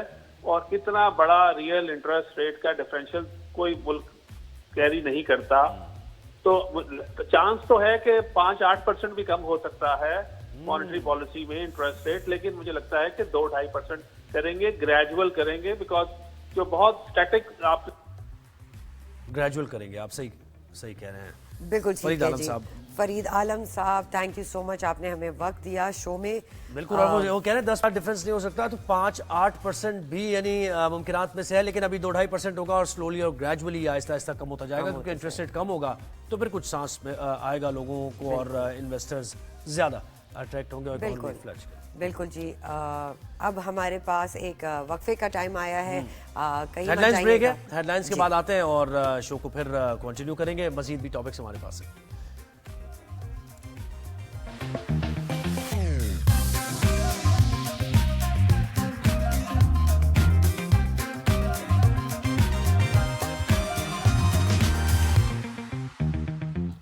वेलकम बैक नाजरीन। अब कुछ पॉलिटिकल सैटायर पे बात करते हैं, पॉलिटिक्स की बात करते हैं। और कल जो पेशरफ्त हुई है उसमें ये कि हुकूमत और पाकिस्तान तहरीक इंसाफ के दरमियान राब्ता हुआ है, मुज़ाकरात पर इत्तेफाक किया गया है। अनकंडीशनल ये मुज़ाकरात होंगे ये बताया जा रहा है, कमेटी भी कायम कर दी गई, लेकिन दूसरी तरफ मुख्तलिफ मुतज़ाद बयानात भी आ रहे हैं। वफाकी वज़ीर इत्तलात ने कहा है कि कोई जो ये समझा जा रहा है, जिस तरह परसीव किया जा रहा है कि कोई राब्ता किया गया है वो ऑफिशियली हुकूमत की तरफ से या PTI की तरफ से और हम मुज़ाकरात करेंगे, तो वो कह रहे हैं कि नहीं, ऐसा अभी मुमकिन नहीं है, क्योंकि 2-3 मामलात ऐसे हैं जिसके बारे में पाकिस्तान तहरीक इंसाफ को अपना स्टांस वाज़े करना होगा और वो माजरत डिमांड करते हैं, जिसमें 9 मई के मामलात हैं और 26 का ही जो मामला हुआ है सारा, इस पर वो ये कह रहे हैं कि जब तक तहरीक इंसाफ पीछे नहीं हटती है तो मुज़ाकरात की नहीं। तो इस पर हम कुछ मजीद बात करेंगे। हमें ज्वाइन किया है काशिफ अब्बासी साहब ने, सीनियर तज्जियाकार हैं। अस्सलाम वालेकुम Kashif sahab, thank you so much for joining us in the show. जी, थैंक यू सो मच जी सर, ये बताइए हुकूमत और PTI के दरमियान राब्ते बहाल होने की बहुत सारी बातें गर्दिश कर रही हैं।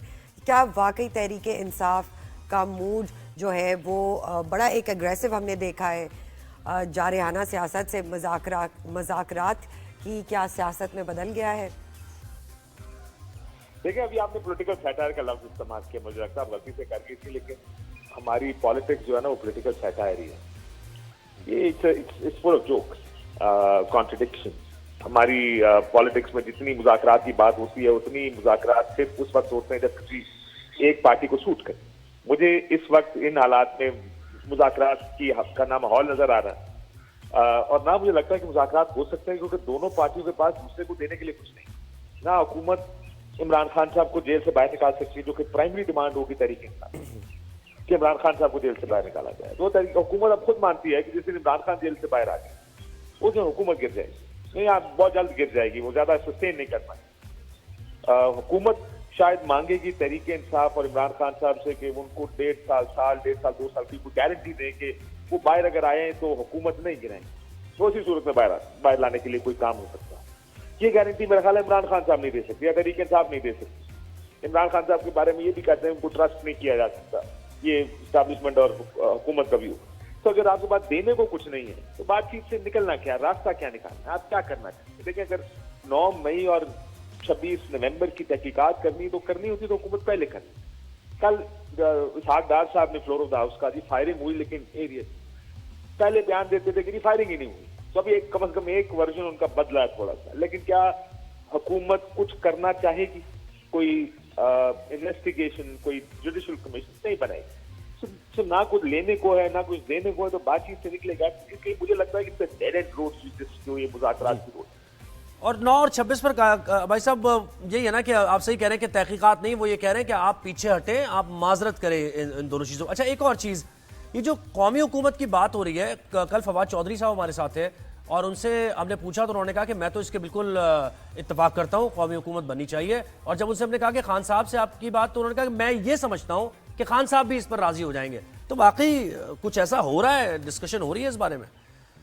देखिए, डिस्कशन बिल्कुल नहीं होती इस वक्त। हुकूमत और वो जो हाइब्रिड निजाम है सारा, वो एक पेज पर है, हुकूमत यही चल रही है। देखिए, ऐसे कोई हालात भी नहीं है जिससे हुकूमत को बहुत ज्यादा शेक कर रही हो, कोई हिल रही हो, कोई जलजले सियासी आ रहे हों और आप कहें कि ये निजाम नहीं चल सकता, निजाम बदलना पड़ेगा, इमरान खान को नहीं लाना लेकिन कोई और निजाम ले आते। उस सूरत में तो आपकी बात करें कि हुकूमत बदलेगी, इस वक्त क्या हो रहा है? 24-26 की एक कॉल आई 24 तारीख की, वो फॉर वट एवर रीजन वो कामयाब नहीं हो सकती बल्कि नाकाम। अब उसके बाद तहरीक इंसाफ ने मुज़ाकराती कमेटी बनाई है और अगला जो उनका स्टेप था वो था civil disobedience, which is not even. ये इस तरह की कॉल्स पाकिस्तान में कामयाब नहीं हो सकती, बल्कि वो बड़े मखसूस हालात में कामयाब होती है। हमारे पास वो हालात नहीं है। तो इसका मतलब वो जो प्रोटेस्ट ऑप्शन था वो तहरीक इंसाफ ने फिलहाल वक्ती तौर पर पीछे कर दिया। तो भाई साहब, क्या मतलब ये तो स्पैनर थ्रो कर रहे हैं फैसल वाडा, फिर क्या कर रहे हैं? यानी डिबेट का जाविये को बदलना चाह रहे हैं कि इस बारे में बात होती रहे, 26 की बात ना हो। यानी मकसद क्या है उनका ये बातें करने का? और फिर वो तो यहां तक भी कह रहे हैं कि बुशरा बीबी को तलाक देनी होगी खान साहब को अगर उनकी जान उनको बचानी है तो। देखिए, फैमिली मामला में मैं नहीं कमेंट कर सकता कि चले फैसल वाडा की हम बात करें। फैसल वाडा यानी क्यों कर रहे हैं इस तरह की बातें, इसकी वजह क्या हो सकती है? आपने क्या देखिए, अब जितना मैं समझाऊं ये या जितनी मेरी उनसे बात हुई, उनका ये जाती मौका फॉर व्हाटएवर एक चेंज ऑफ हार्ट उनकी तरफ से हुआ है फ्रॉम पीपल्स पीटीआई को इतना टेक ऑन करने के बाद अब जरा थोड़ा नरम एक व्यू ले रहे हैं पॉलिटिक्स का। उसके पीछे उनको कोई इंस्ट्रक्शंस नहीं, फिलहाल कम से कम आज तक की बात तो यही है। ये नहीं कि उनको इंस्ट्रक्शंस दी गई हैं कि आप करें। हाँ, ये जरूर है कि वो अगर फैसल वाडा साहब को पीपल्स पार्टी ने वोट डाला, वाडा साहब बिलावल भुट्टो साहब की जरूर ब्रीफ कैरी कर रहे हैं इस वक्त, या कैंपेन कह लें, इस तरह कर रहे हैं कि अगर वो हुकूमत बदलेगी तो पीपल्स पार्टी और बिलावल अगर आ गए तो शायद इमरान खान साहब को काबिल कबूल हो। ये बहुत सारे लोग आपको कहें। सो ये मुझे लगता ये है कि शहबाज शरीफ साहब को हटा के बिलावल भुट्टो इस कैमोफ्लाज में, स्मोक स्क्रीन में, जो बुनियादी मकसद बहुत से लोगों का है वो ये कि बिलावल भुट्टो वज़ीर आज़म बने। और मैं तो कल शायद बयान भी 2-3 सुन रहा था कि पीपल्स पार्टी वाले भी ये कह रहे हैं कि हाँ जी, बिलावल भुट्टो साहब बहुत अच्छे वज़ीर आज़म साबित होंगे। जो 26वीं तरमीम पे पूरी कैंपेन की, ऐसा लग रहा था कि this was more of him, ये दिखाने की कोशिश कर रहे हैं कि आई कैन डिलीवर बेटर, मैं ज्यादा बेटर डिलीवर कर सकता हूँ शहबाज शरीफ से, मैं कैंपेन कर सकता हूँ, मैं व्यू बनाने की कोशिश कर सकता हूँ, बने ना बने वो गला बैठ है, लेकिन वो बार काउंसिल्स में गए, वो टीवी चैनल्स पर किस तरह लेकिन क्या काजी साहब उन्होंने हाल नहीं देखा मियां शहबाज शरीफ का कि देखें चलती हुई हुकूमत को जिस तरीके से गिराया गया, इमरान खान खुद अपने बोझ तले दब रहे थे, मियां शहबाज शरीफ आ गए और उन्होंने फिर अब कहने में मजबूर हो गए कि अपनी सियासत को कुर्बान कर दिया। तो क्या चेयरमैन पीपल्स पार्टी ने सीखा नहीं इससे? आप क्या समझते हैं वो क्यों इस तरह की ख्वाहिश कर रहे हैं? पीपल्स पार्टी जो इस निजाम में आई है ना जी, वो ऑल इन करके आई। जो उन्होंने फैसले करने थे, गैर मकबूल फैसले कह लें, गलत फैसले कह लें, उनके डेमोक्रेटिक क्रेडेंशियल्स के खिलाफ फैसले कह लें, वो फैसले वो कर चुके हैं। इस निजाम का हिस्सा बनना, इस निजाम को सपोर्ट करना, 8 फरवरी के इलेक्शन के बाद मुस्लिम लीग नून की हुकूमत बनवाना और उसको इंडोर्स करना, यानी वो तमाम ईवल्स जो हमारी सियासत की हैं वो मान चुके हैं और उसको मान के आगे चल रहे हैं। तो ये नहीं कि उनके कोई क्रेडेंशियल्स में कोई कमी आएगी या पीपल्स पार्टी को बहुत ज्यादा इसकी पीपल्स पार्टी, अब ये भी याद रखें कि पीपल्स पार्टी इंटीरियर सिंध की पार्टी बन के रहेगी।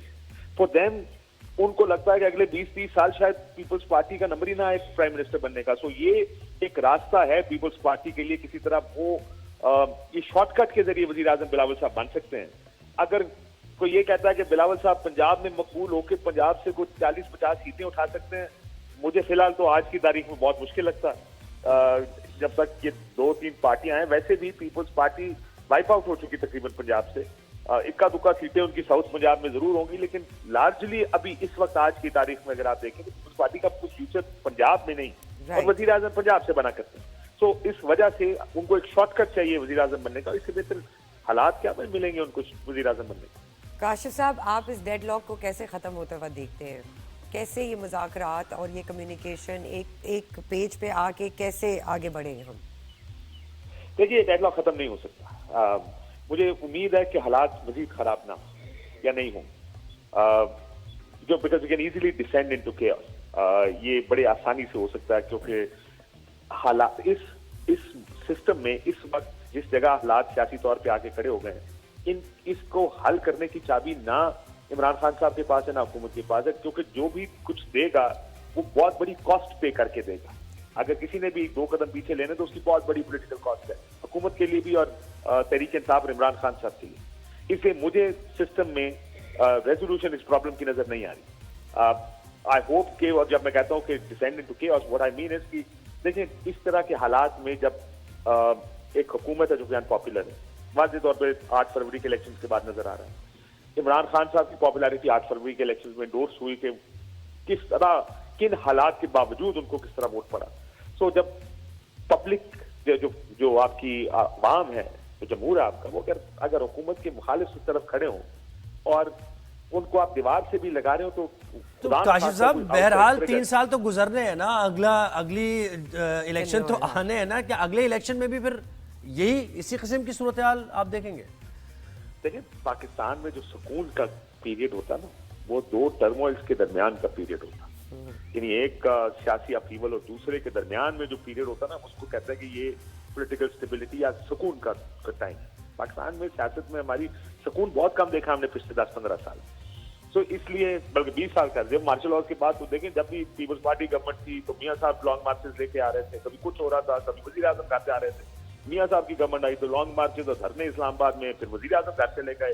इमरान खान साहब के टाइम भी हुआ। सो हमने पीस बहुत कम देखा है सिर्फ। सो इसलिए ये जिसको आप कह रहे हैं ना, 4 साल बहुत टाइम है, 4.25 साल, बीच में बहुत कुछ होगा पॉलिटिकली। जाहिर जो तरीके इंसाफ। अच्छा काजी साहब, एक डायरेक्ट डील करेंगे किसी भी मौके पर इन 3-4 सालों में? कोई डील होगी पाकिस्तान तहरीक इंसाफ से या नहीं होगी? आप क्या फोर्सी कर रहे हैं? देखिए, मुझे मुश्किल लगता है। मैं बार बार कहता हूँ कि अगर डील होनी होती तो अब तक हो चुकी हो। Why would he spend a year and a half? और देखिए, दूसरा मसला ये है कि एस्टैब्लिशमेंट पहली दफा, मियां नवाज शरीफ साहब का आप देखें 2 वाकयात, 2000 में भी 1 साल के बाद मुल्क से बाहर चले, एक डील हो गया। 2018 में भी डील हो गई, मुल्क से बाहर चले गए। इमरान खान साहब के साथ एस्टैब्लिशमेंट डील करना ही नहीं था, क्योंकि मुल्क से बाहर भी खतरनाक है, मुल्क के अंदर भी खतरनाक है, और एक गुस्सा भी है, एक बड़ा सख्त गुस्सा है उनकी तरफ। तो इस वजह से एक चीज बार बार कही जा रही है, डील नहीं होगी इमरान खान के साथ। सो मुझे एक तो उधर लग रहा है, लेकिन डील उस वक्त होगी जब हुकूमत या दूसरी साइड कमजोर होगी थोड़ी, लेकिन क्या उस वक्त इमरान खान साहब डील करेंगे? That's the big question. मुझे बड़ा मुश्किल लगता है, टू मी, मैं आपको अपना जाती व्यू बता रहा हूँ, क्योंकि जब मैं बार बार कहता हूँ दोनों के बाद देने के लिए कुछ नहीं, इस वजह से मुझे डील मुश्किल लग रहा है। बहुत शुक्रिया। सीनियर तज्जियाकार एंकर पर्सन काशिफ भाई साहब ने हमें ज्वाइन किया और सारी मसले पर अपना तज्जिया दे रहे थे और बड़ी अहम उन्होंने बातें की हैं। एक तो उन्होंने ये जो लास्ट क्वेश्चन था इसका जवाब तो उन्होंने दिया कि उन्हें नहीं लगता कि कोई डील पाकिस्तान तरीके के साथ करी जा रही, लेकिन उन्होंने कहा कि सिस्टम में उन्हें नजर नहीं आ रहा कि कोई मुज़ाकरात होंगे, क्योंकि उधर से देने के लिए कुछ नहीं है और इनके मुतालबात जो हैं उनमें से एक भी अगर तस्लीम कर लिया जाए तो हुकूमत खत्म हो जाएगी। तो ये सियासी बका का मसला बन गया है, यानी पॉलिटिकल एग्जिस्टेंस का मसला यहाँ पर बन चुका है, जिसकी वजह से डेडलॉक है और उनके मुताबिक, काशिफ अब्बासी साहब के मुताबिक ये डेडलॉक ऐसे ही बरकरार रहेगा। लेकिन एक कोशिश की जा रही है और खबरें तो आ रही है कि मुज़ाकरात होंगे या नहीं। फैसल बॉर्डर से मुतालिक उन्होंने कहा, जैसे आपने सुना, कि वो शायद उनकी कोई खुद उनका माइंडसेट थोड़ा चेंज हुआ है या फिर पहले बहुत ज्यादा एग्रेसिव थे पीटीआई को लेकर, बहुत डैमेज किया उन्होंने, तो वो सोच रहे हैं कि थोड़ा सा जरा बैकफुट पे आ गए। खान साहब से एक ताल्लुक रहा है उनका जी, तो वो ये सोच रहे हैं, बड़ी क्लोज प्रॉक्सिमिटी में उनका ताल्लुक रहा है। एक छोटी सी ब्रेक पे जाएंगे, कहीं मत जाइएगा, हम वापस आएंगे।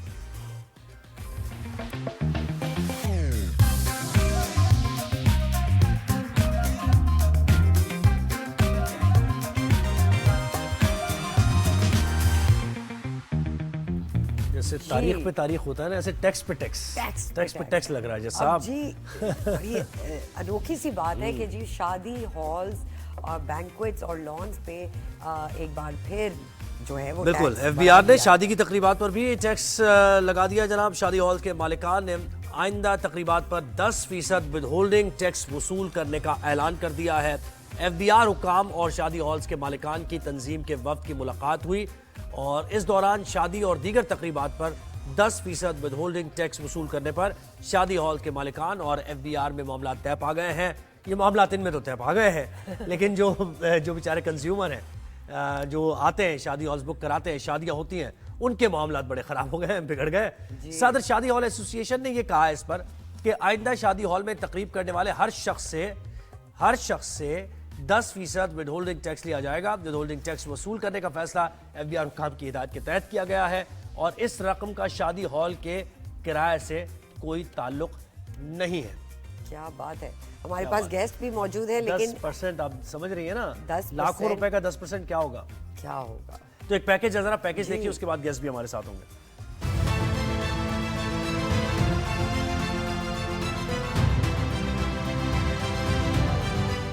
शादी के लड्डू खाने हैं तो जेब मजीद हल्की करना होगी। एफबीआर मुस्तकबिल के दुल्हों को टैक्स रेडार पर ले आया। कराची वालों पर 10% विद होल्डिंग टैक्स लग गया। शादी हॉल्स मालिकान नहीं बल्कि बुकिंग करवाने वालों से वसूल किया जाएगा। शहरियों ने शादी की तकरीबात पर टैक्स को मुस्तरद करते हुए फैसला वापस लेने का मुतालबा कर दिया। पहले इतने पैसे घसीटते, किसी के पास पैसे हैं नहीं है, और फिर अखराजात आपको पता है, खाना इतना महंगा पड़ता है, उस पर भी इतने ज्यादा पैसे लेते हैं लोग, और गरीब आदमी कहाँ से भरेगा? शादी करना तो बवाल बन गया इतना। शादी हाल का टैक्स नाजायज है। पहले गरीब आवाम पे बोझ है, किस तरीके से लोग शादी करते हैं, पहले ही परेशान हाल हैं, अब ये टैक्स कहाँ से पे करेंगे? गरीब आदमी का खाना ही मुश्किल है, कमाना मुश्किल है, इतनी महंगाई है, तो टैक्स कहाँ से देंगे? शादी हाल में जब टैक्स लगाया तो लोगों के पास काम नहीं, तो लोग कैसे टैक्स अदा करेंगे? सदर शादी हॉल एसोसिएशन ने कहा, विद होल्डिंग टैक्स की रकम का हॉल मालिकान से कोई ताल्लुक नहीं। शहरियों से गुजारिश है कि एफबीआर की पॉलिसी का ख्याल रखें।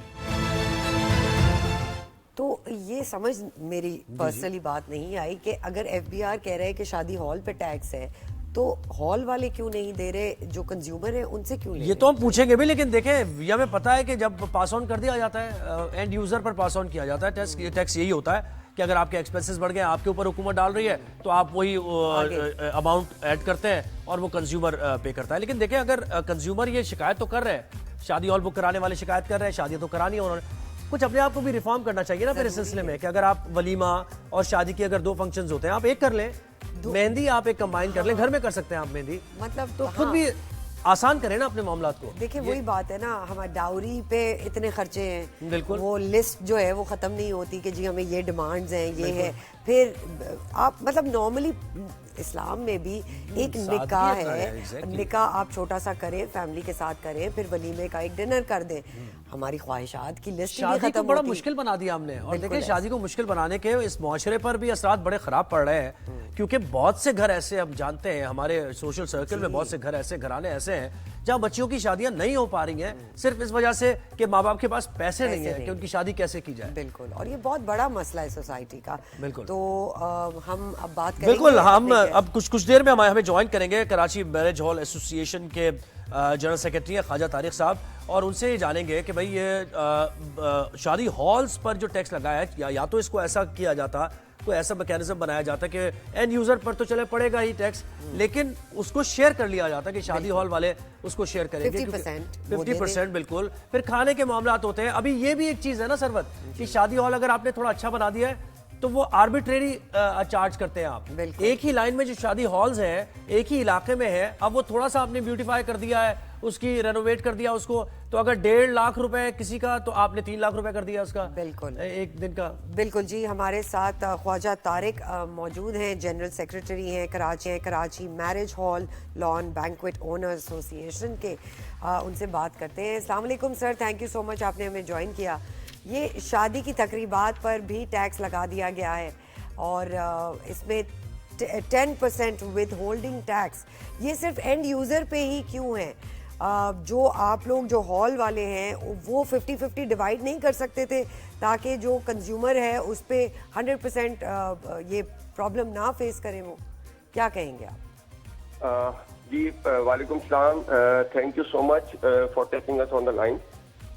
लेकिन सब ऐसा है कि ये जो विदहोल्डिंग टैक्स है, ये जो बाय डेफिनेशन है ये कंज्यूमर का होता है, और ये बिल्कुल इस तरह से है जिस तरह से आप गाड़ी बुक कराते हैं, आप अपना PTCL का बिल देते हैं, आप जो है अपना मोबाइल फोन का बिल जो है देते हैं, आप इंटरनेट की जो सर्विस देते हैं उसके ऊपर देते हैं। तो आपने कभी इन प्रोवाइडर से कहा है कि शोरूम वाले से कि आप इसको 50-50 शेयर कर लें, या के इलेक्ट्रिक वाले इसको 50-50 शेयर कर लें? वो क्यों नहीं होता कि जो लोग टैक्स देते हैं, ये उनके जो इनकम टैक्स रिटर्न है at the end of the year जो फाइल करते हैं, उसके अंदर ये जो टैक्स ये एडवांस में पे करते हैं, उसको इनको आखिर at the end of the year उसका एडजस्टमेंट मिल जाता है। होता है, बिल्कुल। और मैरिज हॉल वाले अगर ये टैक्स पे करें तो उनको किसी किस्म का एडजस्टमेंट नहीं मिलता, क्योंकि ये उनकी टैक्स लायबिलिटी नहीं है। अच्छा, आप इस बात को कैसे यकीनी बनाएंगे कि विदहोल्डिंग टैक्स जो आवाम से आप लेंगे ये हुकूमत के खजाने में जाएगा? क्योंकि आपको भी मालूम है, हमें भी मालूम है कि बचने के रास्ते, टैक्स इवेट करने के रास्ते बहुत ज़्यादा हैं। बहुत सी चीज़ें ऐसी पकड़ी भी गई हैं, फास्ट फूड चेन्स हमने बहुत सी देखी हैं जो टैक्स बचाती हैं। तो क्या ये कैसे मेक श्योर करेंगे आप?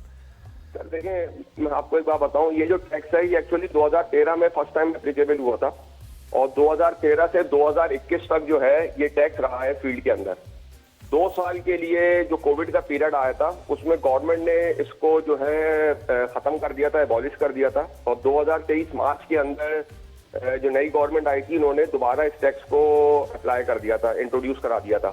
प्रॉब्लम ये है कि पिछले कोई 8-9 सालों से हम पार्टी से नहीं ले रहे थे, और हम बाकायदा इस पे गवर्नमेंट को अपना एहतजाज भी रिकॉर्ड करा रहे थे। हमने कई तरह के उनको मसले भी बताए कि देखें ये कोई लग्जरी नहीं है, शादी ब्याह की जो तकरीबात हैं ये हमारे यहाँ मजहबी एक फरीजा लोग सरअंजाम देते हैं। ये अगर कोई लग्जरी हो, अवॉइडेबल एक्सपेंस हो, फिर तो आप कहें कि जी आप एक एक्सपेंस कर रहे हैं तो गवर्नमेंट को भी टैक्स दें, ये लग्जरी में आता है। लेकिन कई रिप्रेजेंटेशन करने के बावजूद अपने पार्टी से नहीं लिया। At the end of the year होता क्या था, देखें इसके अंदर एक होती है विदहोल्डिंग मॉनिटरिंग हर साल। आप अगर टैक्स पार्टी से नहीं लेते तो करते क्या थे, ये नोटिसेस करते थे, इन्होंने हमारे अकाउंट सीज किए, इन्होंने जबरी तौर पे हमारे अकाउंट से पैसे निकाले, और हमको जो हम इनकम टैक्स में अपना रिटर्न फाइल करते थे उसके ऊपर फिर ये जो है हमसे 10% हमारी जो इनकम डिक्लेयर होती थी उसके ऊपर पैसे लेते थे। तो हमारे ऊपर एक एडिशनल बर्डन था। हम मतलब 8-9 साल भर भर के हम अब तंग आ गए। जिस तरह महंगाई बढ़ी है ये खाली आम यूजर पे नहीं बढ़ी, हम भी आम लोग हैं, हम कारोबार तो कर रहे हैं, लेकिन एट दी मतलब दूसरी साइड पे हम भी उसी तरह से सफर कर रहे हैं जिस तरह से एक आम आवाम कर रही है। हमारी ये बस हो गई थी। हमने कहा अगर गवर्नमेंट को अपनी पब्लिक का ख्याल नहीं है और वो आवाम पे मजीद टैक्स ठोकना चाहते हैं तो but let them do it. अब हम कब तक अपनी जेब से भरते रहेंगे? हम आवाम से पैसे लेंगे, गवर्नमेंट को जमा करा देंगे। राइट। ख्वाजा तारिक साहब, जब हुकूमत की तरफ से ये वो आया कि 10% टैक्स देना पड़ेगा, तो आपने उनसे कोई मुतालबा नहीं किया कि इस टैक्स के नंबर को थोड़ा कम कर दिया जाए, इस परसेंटेज को कम कर दिया जाए?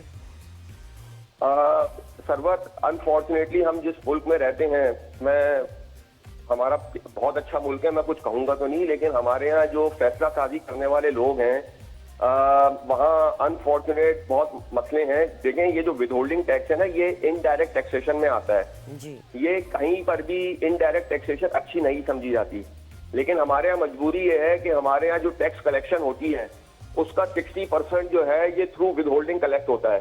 अनफॉर्चुनेट है हमारे मुल्क के अंदर।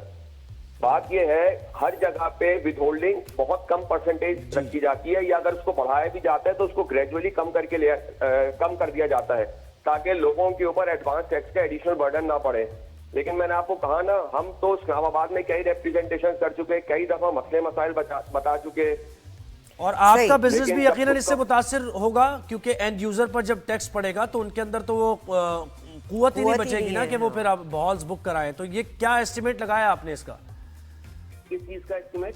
यानी आपका बिजनेस भी ऑब्वियसली मुतासिर होगा ना, एंड यूजर जब अफोर्ड ही नहीं कर सकेगा एक स्टेज पर आके शादी हॉल्स, तो फिर वो कोई अल्टरनेट पर जाएगा। तो आपका एस्टिमेट है कि कितना मुतासिर हो सकता है इस विदहोल्डिंग टैक्स से आपका बिजनेस?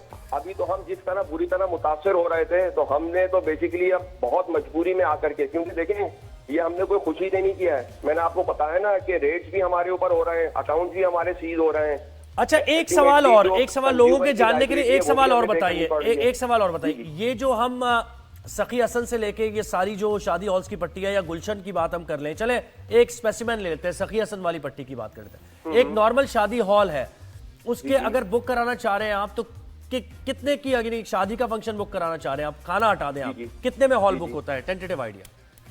देखिए, मैं आपको दो चीजें बताऊं। ये जिस तरह आप एयरलाइन का टिकट बुक कराते हैं ना, आपको कोई पहले से कोई रेट नहीं बता सकता। इट ऑल डिपेंड्स कि आप कितने दिन पहले बुक करा रहे हैं, कौन से महीने का करा रहे हैं, ये सारे रेट्स वेरी करते हैं। चले, एक महीना पहले आपने बुक करा लिया, एक महीना पहले बुक हो गया है। एक जनरल एस्टिमेट अगर बताएं, लेकर के 1.5 से 2 लाख रुपए का ऑन एवरेज है मामला। राइट। 60-70 हजार रुपए से लेकर 1.5 से 2 लाख रुपए। और अगर इस पे ये विदहोल्डिंग टैक्स 10% लग जाए तो ये कहाँ पे जाएगा नंबर? अंदाजा कर लें। देखिए, आपकी जो बुकिंग अमाउंट होगी उसका, आप मिसाल के तौर पे अगर 60,000 है तो 6,000 रुपए हो जाएगा। अगर आपने लाख रुपए का फंक्शन बुक कराया तो आपके ऊपर जो है वो 10,000 हो जाएगा। इस तरह से सही है, काफी ज्यादा है, बहुत ज्यादा पैसे हैं ये। लेकिन इसमें फायदा ये है कि जो टैक्स फाइलर्स हैं वो अपने at the end of the year जब अपना रिटर्न फाइल करेंगे, तो ये जो टैक्स वो भरेंगे वो इनको अपने टैक्स लायबिलिटी में एडजस्टमेंट मिल जाएगा। ये बिल्कुल इस तरह से है जिस तरह आप अपने इलेक्ट्रिक के बेस में विदहोल्डिंग टैक्स देते हैं, जब आप साल के एंड में रिटर्न फाइल करते हैं तो आपको उसकी टैक्स एग्जम्पशन मिल जाती है। ख्वाजा तारिक, ये बताइए कि एक क्या कहेंगे उसको, एस्टिमेट क्या देखिए, रोजाना की बुनियाद पे हॉल्स बुक होते हैं, हम देखते हैं शादियां हो रही होती है, तो हुकूमत क्या, यानी कितना टैक्स इससे कलेक्ट कर पाएगी हुकूमत? सर, ये तो गवर्नमेंट को पता होगा, we have no idea. The point is कि ये जो शादियां हैं, ये सीजन कोविड के बाद से बहुत बुरी तरह मुतासिर हुआ है।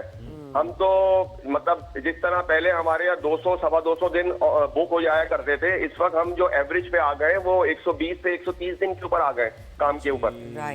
तो ये मसले मसाइल है। बहुत शुक्रिया ख्वाजा तारिक साहब, आपने हमें वक्त दिया और आइडिया लेने की कोशिश की कि भाई कितना है। तो यकीन कीजिए 70-80 तो बता रहे हैं जो हॉल अक्सर बुक बहुत मुश्किल से होते हैं। तो आप 1.5-2 लाख लगा लें, तो 1.5-2 लाख का अगर कोई हॉल बुक हो रहा है या 2.5 लाख का हो रहा है, तो उस पर 30-40 हज़ार रुपए एक्स्ट्रा फिर आपको पे करने पड़ जाएंगे। बिग अमाउंट, ये बहुत ज्यादा अमाउंट है।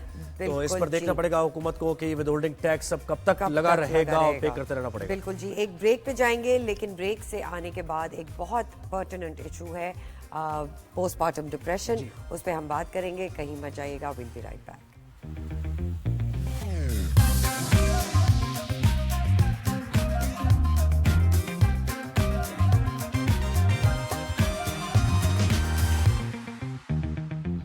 वेलकम बैक नाजरीन। अब बात करेंगे एक ऐसे सिवियर कंडीशन की जिसको हम बहुत दफ़ा जो है वो दरगुजर कर देते हैं, कहते हैं कि जी ये असल नहीं है, हमने भी बहुत बच्चे पैदा किए हैं, पोस्टपार्टम डिप्रेशन एक बहुत सीरियस कंडीशन है जो दिखता इस तरह नहीं है कि जख्म नहीं है तो दिखता नहीं है, लेकिन क्योंकि वो इंटरनल है, माइंड से रिलेटेड है, इट्स अ साइकोलॉजिकल प्रॉब्लम। तो उस पर एक छोटा सा पैकेज देखते हैं और फिर हमारे पास खास मेहमान हैं जो हम जिनसे इस पर बात करेंगे।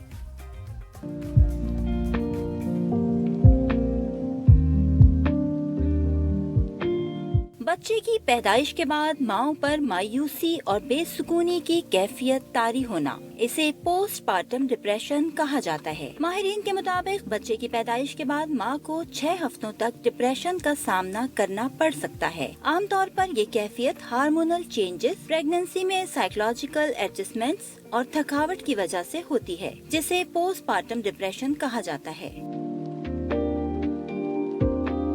वर्ल्ड हेल्थ ऑर्गेनाइजेशन के मुताबिक दुनिया भर में 13% खवातीन बच्चे की पैदाइश के बाद इस तरह की कैफियत का शिकार होती हैं, जबकि तरक्की पजीर ममालिक में ये शरह 20% तक है। एक तहकीक के मुताबिक पाकिस्तानी खवातीन में पोस्टपार्टम डिप्रेशन की शरह 28% है। अगर हम पोस्ट डिलीवरी डिप्रेशन की अलामात पर नजर डालें तो इसमें शदीद तकलीफ, मायूसी, उदासी, थकन, कमजोरी, गुस्सा, चिड़चिड़ापन, बेसबब रोना, चीखना, नींद की कमी या सर दर्द, छोटी छोटी बातों पर खुद को मोरद इल्जाम ठहराना, अपने आप को कमतर और बेवकत समझना, बच्चे से मोहब्बत या उनसियत महसूस ना करना, बच्चे को या खुद को नुकसान पहुंचाने के ख्यालात, ये बीमारी जिंदगी के लिए खतरा भी साबित हो सकती है, इसलिए इसका फौरी इलाज लाजमी है। पोस्टपार्टम डिप्रेशन से बचाव का बेहतरीन तरीका ये है कि डिलीवरी के बाद चेकअप जरूर करवाएं, घर वालों से मदद हासिल करें, शौहर का ताउन बहुत जरूरी है, चाय और कॉफी का इस्तेमाल कम करें, वॉक करें, घर से बाहर निकलें, बच्चा सो जाए तो खुद भी नींद पूरी करने की कोशिश करें। ताउन, दवा, थेरेपी, ज्यादा महफूज एंटी डिप्रेसेंट्स का इस्तेमाल करके खवातीन इस तरह के मसाइल से खुद को बाहर निकाल सकती हैं। जी, वजाहत के साथ आपने इस पैकेज में देखा कि क्या क्या मसाइल हो सकते हैं। तो एक तो यह है कि आपको समझना कि कोई प्रॉब्लम है, तभी आप उसका हल निकाल सकते हैं। हमारे पास बहुत अमेजिंग गेस्ट आज मौजूद हैं। डॉक्टर सलवा नदीम कंसल्टेंट है, गायनोकोलॉजिस्ट हैं खान हॉस्पिटल में, सायरा अहमद थेरेपिस्ट हैं। थैंक यू सो मच सबसे पहले तो आप लोगों का आने का। तो डॉक्टर सलवा, आपसे शुरू करते हैं। You were part of my sort of delivery जब मेरी 3rd डिलीवरी हुई। आपके शौहर ने he was our surgeon and he was fantastic। बड़ी complicated डिलीवरी थी। I went through postpartum depression this time with my 3rd child। दो पहले उस पे नहीं हुआ मुझे, I was a happy go lucky person। तो इस दफ़ा जब मुझे पोस्टपार्टम डिप्रेशन हुआ, मुझे actually I had not read about it, हमने पहले कभी बात नहीं की थी उस पर।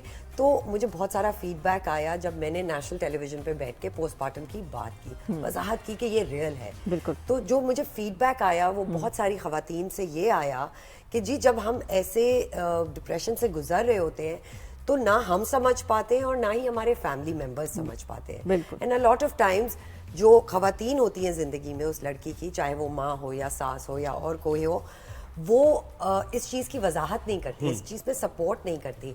How important is it?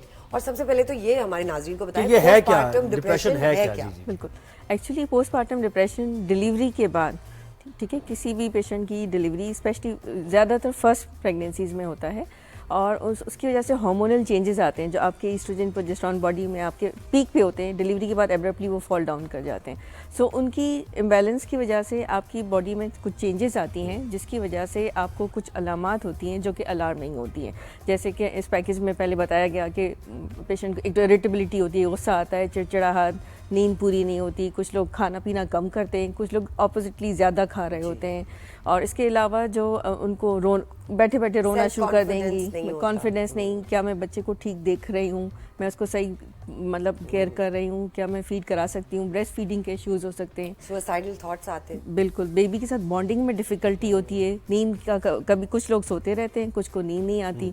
तो ये सारी अलामात 10-15 अलामात हैं जो कि थोड़ी जमा करके अगर डिलीवरी के 15 दिन के बाद से स्टार्ट हो जाएं तो इसको फिर, और ये एक साल तक भी रह सकती है अगर अनडायग्नोज अनट्रीटेड चली जाएं, तो इसको फिर पोस्टपार्टम डिप्रेशन कहते हैं। ठीक है, आप सारा आप बताइएगा कि आप इसको कैसे डिफाइन करेंगी, क्योंकि बहुत सी खवातीन के साथ होता होगा और वक्त के साथ साथ ही वो इससे खुद ही निकल आती होंगी विदाउट एनी थेरेपी या फिर मेडिसिन। क्या ऐसा होता है, और आप जो केसेस डील करती हैं उसके बारे में जरा बताइए। And how important is therapy in such a situation? जो इन्होंने कहा that is postmortem depression, but I just add a little bit to that कि ये प्री प्रेगनेंसी भी शुरू हो सकता है, so it can be perinatal as well. Okay, so while you're pregnant, the symptoms of postpartum anxiety can actually start. Okay, which so मैं postpartum anxiety को एक very tiny cousin of postpartum depression कहती हूँ, which can be a telltale sign कि whether it's going to develop into a high-end depression. Symptoms are, जैसे doctor साहब ने कहा है, you know, lack of sleep, emotion from a therapist point of view, because हम उसको थोड़ा सा मेडिकल मॉडल से हट के we go into the psyche of a person के you know what are the issues, उनके जो ह्यूमनिस्टिक और उनके साइकोडायनामिक इश्यूज होते हैं, तो we try to analyse the layers of the psyche कि वो इस पॉइंट तक पहुंची क्यों. वो इट्स पीपीडी जिसको कहते हैं, it's a thinking disorder. Okay, and thinking disorder अगर आप एक साइकोलॉजिस्ट के पास जाएंगे तो there are various ways of treating it. ठीक है, सीबीटी है, डीबीटी है. हम as psychotherapists, which is slightly different, we go into के trauma, effect of trauma on the mind and body क्या है इस बच्चे पे, तो physical background of the trauma क्या है. That is why it is so important कि therapy में जाए बंदा. If diagnosed, सबसे बड़ा तो your partner, जो जैसे आपने कहा कि family का support नहीं होता. अच्छा, there are so many variations. Sarvat ke, you know, because like you said, you had it in the third pregnancy, someone will have it in the fourth pregnancy. Usually it happens in the first pregnancy. Sometimes it will have happen after 6 months of delivery. Right, so there's no koi formula. So there's no formula. Right. But when you notice these symptoms, it is so important to come to therapy ताकि आपके पास कोई support हो, जो हमें शायद हमारे culture में भी ये है कि हमें शायद अपने मियाँ से, अपनी सासों से, अपनी माँओं से भी नहीं मिल रहा होता in the house. They say come on, get up, do things. So I have a patient, you said कि कोई एग्जांपल दे. There is a girl who is pregnant and I can definitely see she came to me with an OCD issue. Right, but she has several issues. She says I don't have any feelings for the baby. So मैंने कहा आपने कभी इससे बात की? नहीं, I don't want to talk to him. और शुरू से ही जब से यानी she is 7.5 months pregnant. She came to me about 2 months back, and so I've been working with her कि इसकी एक acknowledgement तो होता है, this baby, right? There's something alive inside of you. There's no acknowledgement of that. So it can be very extreme. So there is anxiety and depression within that woman. वो carry, और उसके symptoms OCD में निकलते हैं और वो carry out होंगे, वो कैरी आउट होते हैं compulsion. So the obsessive thinking is, जो हमने अबाउट थेरेपी में 3 महीने में डिस्कवर की है कि उस लड़की की was an adopted child, the girl was an adopted child. So she was never accepted by her mother and the birth mother and the mother who actually adopted her. वो कहती है कि मेरी कोई बात ही नहीं सुनी जाती, मेरी कोई बात मानी ही नहीं जाती. Very intelligent girl. सो उसकी सेल्फ मोरल, सेल्फ एस्टीम इतनी कम की हुई है. वो कहती है जब मेरी नहीं बात सुनेंगे तो मैं इस पे प्रेशर नहीं डालना चाहती कि मैं इसको कोई बात बोलूं, इसको रोकूं. Right, but so her mindset, देखिए कहां से वो माइंडसेट इज नॉट के सो उसको बचा ही रही है, बट शी इज सेइंग कि I will not interfere in anything. So I said but that it has no voice. वो तो कहेगा ना मेरी माँ मुझसे बात नहीं कर रही. So she started coming out of it. तो in the current sessions we are having, she says अच्छा ठीक है, मुझे इसको एक ऐसी एनवायरनमेंट में बड़ा करना है जो मेरी एनवायरनमेंट जैसी नहीं थी. So now there are feelings coming up which were totally repressed. Dr. Sair, अच्छा, हाँ जी, नहीं, please continue. So just the suppression and repression of feelings has to be explored in each patient differently. You know, after my delivery, I went into therapy. So Dr. Saira, when I took therapy, मैंने इससे पहले कभी therapy को explore नहीं किया था. But जब से मैंने therapy लिया, because I was having suicidal thoughts, I was not attached to the child. और मैंने बहुत 5 सालों की दुआओं के बाद मुझे एला मिली, बट आप ये सोचें कि मुझे उस बच्ची से कोई लगाव ही नहीं था. The first 6 months I didn't want to feed her, it was complicated, I didn't want to go into that. How important is it, Dr. Salwa, कि during pregnancy आपके पास खवातीन आए to seek that kind of advice या direction कि किस direction में जाना चाहिए?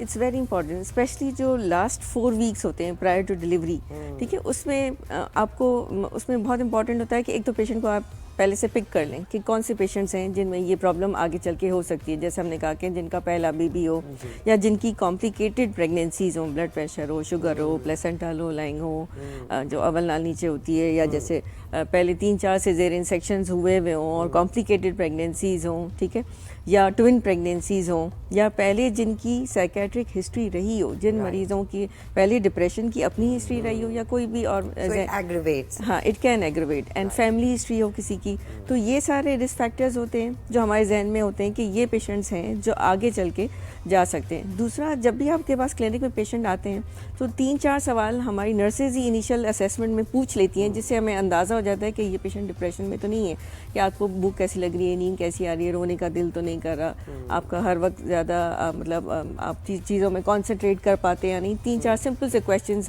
हमने क्वेश्चनर बना के रखे हुए हैं, जो हम उसी वक्त ब्लड प्रेशर वजन जब चेक कर रहा होता है पेशेंट का नर्स, उसी वक्त हमें पता चल जाता है. सो आपको एक रेड फ्लैग, हाँ में अगर डॉक्टर साहब पूछा जाए जैसे आप के भूख लगती है, अगर नहीं लगती तो इसका मतलब रिपीटेड, जैसे आपका प्रेगनेंसी है, नॉर्मली आपको आप एक्सपेक्ट करते हैं कि पेशेंट अच्छी तरह डाइट लेंगे, खाएंगे, लेकिन कुछ पेशेंट आपको मतलब टोटली कहेंगे कि जी मेरा तो पूरा दिन खाने का दिल नहीं कर रहा, आप वेट भी देखते हैं कि बढ़ नहीं रहा या वेट ड्रॉप हो रहा है, ठीक है, तो आपको ये बेसिकली अंदाजा हो जाता है. 3-4 वो रेड फ्लैग्स होते हैं जो आपके स्कोरिंग में वो आपको नर्स मार्क करके दे देगी कि ये patient is at risk for depression. So फिर हम उनको प्रोब करते हैं हिस्ट्री में कि क्या चल रहा है घर में, फिर then you get to know कि इनके घर में कोई इशू चल रहा है या वो प्रेगनेंसी को, डिलीवरी को फियर है कि वो पेन और एंजाइटी है, और वो पेशेंट उसको खुद भी पता है कि वो डिप्रेशन का शिकार है. बिल्कुल, because a lot of times we don't know what we are going through. ऐसा लगता है बस हार्मोनल चेंज है या इस तरह की चीजें. Doctor Saira, how important is the support of the family in a situation like this, specially your partner? It should be 100% from your partner, okay? But it's misunderstood, ठीक है? हमारा जो कल्चर है ना, अनफॉर्चुनेटली ये जो साउथ एशियन कल्चर है, specially Pakistan, India, we just don't give any credit कि औरत ने बहुत कुछ जब घर संभालना है तो फिर सब कुछ संभालना है, never mind whether she is working or not. That concept has come, you know, कि औरतों ने काम करना है, सब कुछ करना है, दे वांट टू इंडिविजुएट, बढ़ना है, ये करना है, बट अदर देन दैट, चले नहीं भी काम कर रही, कि they are supposed to get up, do everything mechanically, हर चीज हो जानी चाहिए. That's the right word, right? So अब औरत जो है ना, वो आई थिंक अपने आप को एक तो सबसे पहले खुद भी एक्सप्रेस नहीं कर सकती, उसको समझ नहीं आती है कि ये जो मेरे अंदर हो रहा है, she knows there is something going on, but she says if I say it I will be labelled as this. So I have a Hindu girl in Hyderabad who experiences something like that, and her husband, they say कि वो जिन आप पे माता चढ़ी हुई है या जिन चढ़ा हुआ है, and because they don't understand depression, they don't understand symptoms of OCD. Right. It's our culture. नजर लग गई है. It gets as dark as that. तो वो बोलती भी है. So some express and there's no understanding. तो husband is someone कि अगर relationship सही हो, and hopefully at the first child तो सही होती है. So hopefully, you know, he can get up and say कि नहीं, there is something else. So men's awareness, I think, for women should be increased. जरूरी बात उनको समझाना, उनको भी awareness नहीं है इस बात की. So if they can pick up symptoms, for there was a client whose husband was a physician, तो उसने pick up कर लिया. Right. और वो फौरन ले गया कि no, you need, because she said नहीं मैं तो ऐसी बातों में, मजाक में, she said मैं उसको मार दूंगी. मैं इतनी तंग हूं कि मैं उसको, he said he picked her up and he. एक ये भी है ना कि इस तरह की बातें भी तो होती है ना खानदान के, ये तो होता ही आ रहा है ना. और खातून के तो बच्चे होने हैं और वो एक तरीक़ाकार है, कुदरत ने दिया, तो क्या कौन सा ऐसा बड़ा काम कर रही हो तुम, ये वाली भी एक चीज है ना. तो ये रियलाइज करने की बात हुई कि ये बहुत ही मुश्किल एक प्रोसेस है जिससे गुजर रही है खातून, और वो ज़हनी तौर पे दबाव का शिकार। Other than a set of physical and physiological changes जो डॉक्टर्स भी पकड़ लेते हैं, साइकाइट्रिस्ट भी पकड़ लेते हैं, it's the mental psychological illness कि अगर इस बच्चे में, इस लड़की में मूड डिसऑर्डर्स रहे हैं, as how was she towards the first baby, you know, has she had postpartum depression before, has she had other anxiety disorders before, all of this has to be analyzed. इतना आसान नहीं होता पकड़ना। Doctor सलवा, थोड़ा सा मैं add करती हूँ कि इसमें पोस्टमार्टम ब्लूज से डिफरेंशिएट करना इज वेरी इंपॉर्टेंट, कि अब वो कुछ लोग अब इंटरनेट पे सब पढ़ रहे होते हैं, ठीक है, कि हमने बढ़ लिया है वो तो हमें बेबी ब्लूज हो रहे हैं। खुद ही आके पेशेंट अक्सर बताते हैं फर्स्ट विजिट में, वीकली जो पोस्टनेटल फर्स्ट विजिट होता है आपको खुद ही आके बताएंगे। So if you differentiate, baby blues would settle down, वो तो आपका 6, 7, 8 दिन मैक्सिमम 10 दिन के अंदर सेटल हो जाएगा।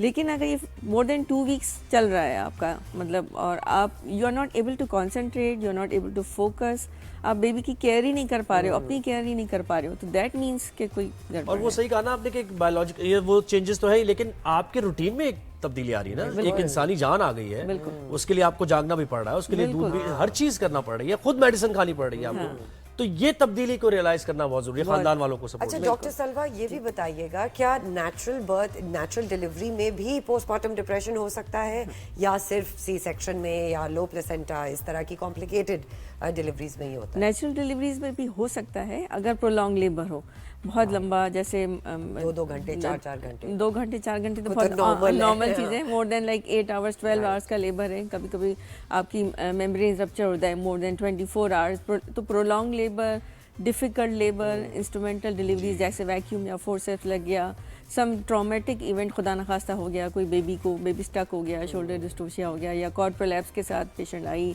एंड देन बेबी को किसी वजह से NICU जाना पड़ा। So those are the things, जब वो मदर एक ट्रॉमा से जाती है, एक फिजिकल ट्रॉमा तो हुआ ही, लेकिन वो एक मेंटल ट्रॉमा भी कि अब क्या होगा, अब क्या होगा, वो सारी सीक्वेंसेस जो है ना, फिर आपका वो obviously risk you know when Ella was in the hospital, she was in the neonate और मैं भी हॉस्पिटल में थी, the first 3-4 days I couldn't feed her and I felt so angry with myself and with her, और मुझे यही feelings आती थी। मुझे हुआ जब वो नर्स कह रही है कि आप इसको फीड करें, मुझसे नहीं हो रहा, तो मुझे था कि मैं इस बच्चे को गिरा देती हूँ तो यही सारा मसला ही खत्म हो जाएगा। And when I went to the room I told Fahad, और मैं रो रही हूँ, और मैंने कहा फहद ये मुझे ये फीलिंग आ रही है, तो he said these are postmortem blues, this is not you. अब कितना इम्पोर्टेंट है उस टाइम में एक लड़की के लिए, क्या फील करे, उसकी फैमिली किस तरह उसको सपोर्ट करे जो इस डिप्रेशन से वो निकल पाए। It's easier said than done. के सपोर्ट कर दे। अगेन यू सी इसमें फिर सारी रिलेशनल मोडालिटीज आ जाती है कि उस लड़की की सारी relationships, where do they stand, how is it with the mother, how has she been brought up, how has she been brought up as a child, did she feel safe with her own parents, does she feel the same after shifting to a new house in her in-laws house, how do the in-laws treat her, they are two new individuals. Please ये message आप जरूर माओं को या उन खवातीन को दे जो उस लड़की की जिंदगी में उस वक्त, और मर्दों को भी, वन बाय वन आप दोनों की तरफ से मैसेज एक होना चाहिए। जी आप पहले आप दीजिए। पहले मैं मैसेज। अच्छा देखिए, अब मेरे ख्याल में सबसे पहले सपोर्ट के लिए आपको सारे घर वाले होने चाहिए। अगर फैमिली नहीं है, कभी कभी होता है आपकी फैमिली कहीं और है, बाहर नहीं आ सकते, तो एटलीस्ट फ्रेंड्स कोई तो आपका होगा, और कुछ नहीं तो आप कोई हेल्प रख लें। उसमें सबसे इम्पॉर्टेंट चीज़ है कि मदर को रेस्ट मिले। अगर मदर स्लीप डिप्राइव्ड रहेगी, she will not be able to take care of the baby और हर सेल्फ। तो उसमें कंट्रीब्यूट आप ऐसे कर सकते हैं कि एक तो जब बेबी सोए, मदर सो जाए 1-2 घंटे के लिए, घर वाले थोड़ा सा इस सेंस में हेल्प कर दें कि घर का काम कोई कर दे, ठीक है। या जब मदर बहुत एग्जॉस्टेड हो, कोई बेबी को लेके, अगर आप उस फीड को किसी को आप बॉटल में रखे, कोई आपका फीड करा दे, बेबी को कोई शावर करा दे या कोई डायपर चेंज कर ले, तो उसको थोड़ा सा 2-3 घंटे की अगर दिन में भी स्लीप मिल जाएगी ना, तो वो चीज़ें बहुत बेहतर हो जाती है। तो हेल्प इस सॉर्ट में मेरे हिसाब से तो सबसे इम्पोर्टेंट है। आप बताइए डॉक्टर सायरा, ये प्रैक्टिकल इन्होंने बोला है, सो I'll say something a little more therapeutic, that I think if the mother is there, please understand that you haven't given the daughter away forever, and if you can help, sometimes if the others are not helping, you can take her back in and again help her in various ways, just as Dr. Saab ne kaha कि you can be there for her, and if अगर माँ बाप की तरफ से कुछ हैं, issues हैं, they can not be there, then the mother in law के लिए ये मैसेज है कि then please, especially because they have daughters, why do they treat daughters and daughter-in-laws differently? वो किसी और की बेटी हैं, so आप समझें कि वो आपकी अपनी भी बेटी है, आप ना भी समझें तो आप एक इंसान समझें, एक इंसानियत के तौर पे बिल्कुल you should be there and do these things कि आप उनको थोड़ी सी हेल्प दे दें, थोड़ा सा टाइम दे दें सोने के लिए। बिल्कुल। डॉक्टर सायरा, आपसे आखिरी सवाल ये है कि कितना टाइम लगता है इस डिप्रेशन से निकलने के लिए after you seek therapy? Can it be resolve with in a few months, या फिर वो सालों पे भी बात जा सकती है? If a person is open, receptive to the communication जो होती है इन अ थेरेपी रूम, कई लोग बहुत ओपनली आते हैं, एजुकेटेड होते हैं, यूट्यूब हर जगह से चीजें देखी होती है, अवेयरनेस होती है, ठीक है, तो इट कैन टेक एनी, मतलब 3 महीने में भी फर्क नजर आ जाता है। राइट। जिसकी अवेयरनेस नहीं होती, you have to create a little bit of awareness, उसमें भी बिटवीन 3 and 6 months में नजर आता है, but the openness and the receptiveness I feel in therapy, I have seen, is very very important. कुछ लोग आते हैं और कहते हैं नहीं जी, ये हमारा सरफेस लेवल जो है ना, इसकी ये बाथरूम से नहीं निकल रही, बहुत देर लगा रही है बाथरूम में, ये ठीक कर दें। कैसे ठीक कर दें? कैसे ठीक कर दें? आप उसका हाथ पकड़ के ले आए बाहर, बहुत शुक्रिया, ठीक हो जाएगी। जी बिल्कुल, बड़ी जबरदस्त ये डिस्कशन रही और जानने का बहुत कुछ हमें मौका भी मिला। डॉक्टर सलवा, बहुत शुक्रिया, आपने वक्त दिया। सायरा अहमद, आप भी आई, आपका बहुत शुक्रिया। नाजरीन, आपको ये सेगमेंट कैसा लगा? हमने इस सेशन में कोशिश की कि ख़वातीन, मर्द और पूरा फैमिली अगर बैठकर देख रही है तो अपने अपने जो उनका रोल किरदार है वो सीखें कि कैसे करना है, क्योंकि एक इंसानी जान आ रही है दुनिया में, उसकी परवरिश भी करनी है, उसको भी मेंटल ट्रॉमा से बचाना है, साइकोलॉजी का उसकी ख्याल रखना है, एक माँ की साइकोलॉजी का भी, क्योंकि वो कहते हैं ना, हम तो बार बार जब इस तरह के टॉपिक्स होते हैं कि अल्लाह का मजहर है इंसान, और एक खातून, एक माँ तो सबसे ज्यादा वो किरदार अदा कर रही है। गॉड भी क्रिएटर है और वो खातून फिर उसका काम कर रही है, तो उनकी रिस्पेक्ट भी करें और उनके साथ हेल्प भी करें। और अभी जो मैंने कुछ 1-2 इंटरव्यूज दिए, उसमें ये पोस्टमार्टम डिप्रेशन की बात की, तो बड़ा जी सेंसेशनलाइज करके वो हेडिंग्स बनाई हुई हैं कि सरवत गिलानी जो है वो खुदकुशी करना चाह रही हैं, या 3 दफ़ा उन्होंने कोशिश की, तो उसकी पूरी तफसीलात ज़रूर जाने कि वो ब्लूज़ मुझे क्यों हो रहे थे और किस वक्त हो रहे थे। तो कंप्लीट इन्फॉर्मेशन होना बहुत ज़रूरी है। अपना भरपूर ख्याल रखिएगा। कल एक बार फिर मैं और ज़ुहैब आपके सामने हाजिर होंगे। अल्लाह, खुदा हाफ़िज़।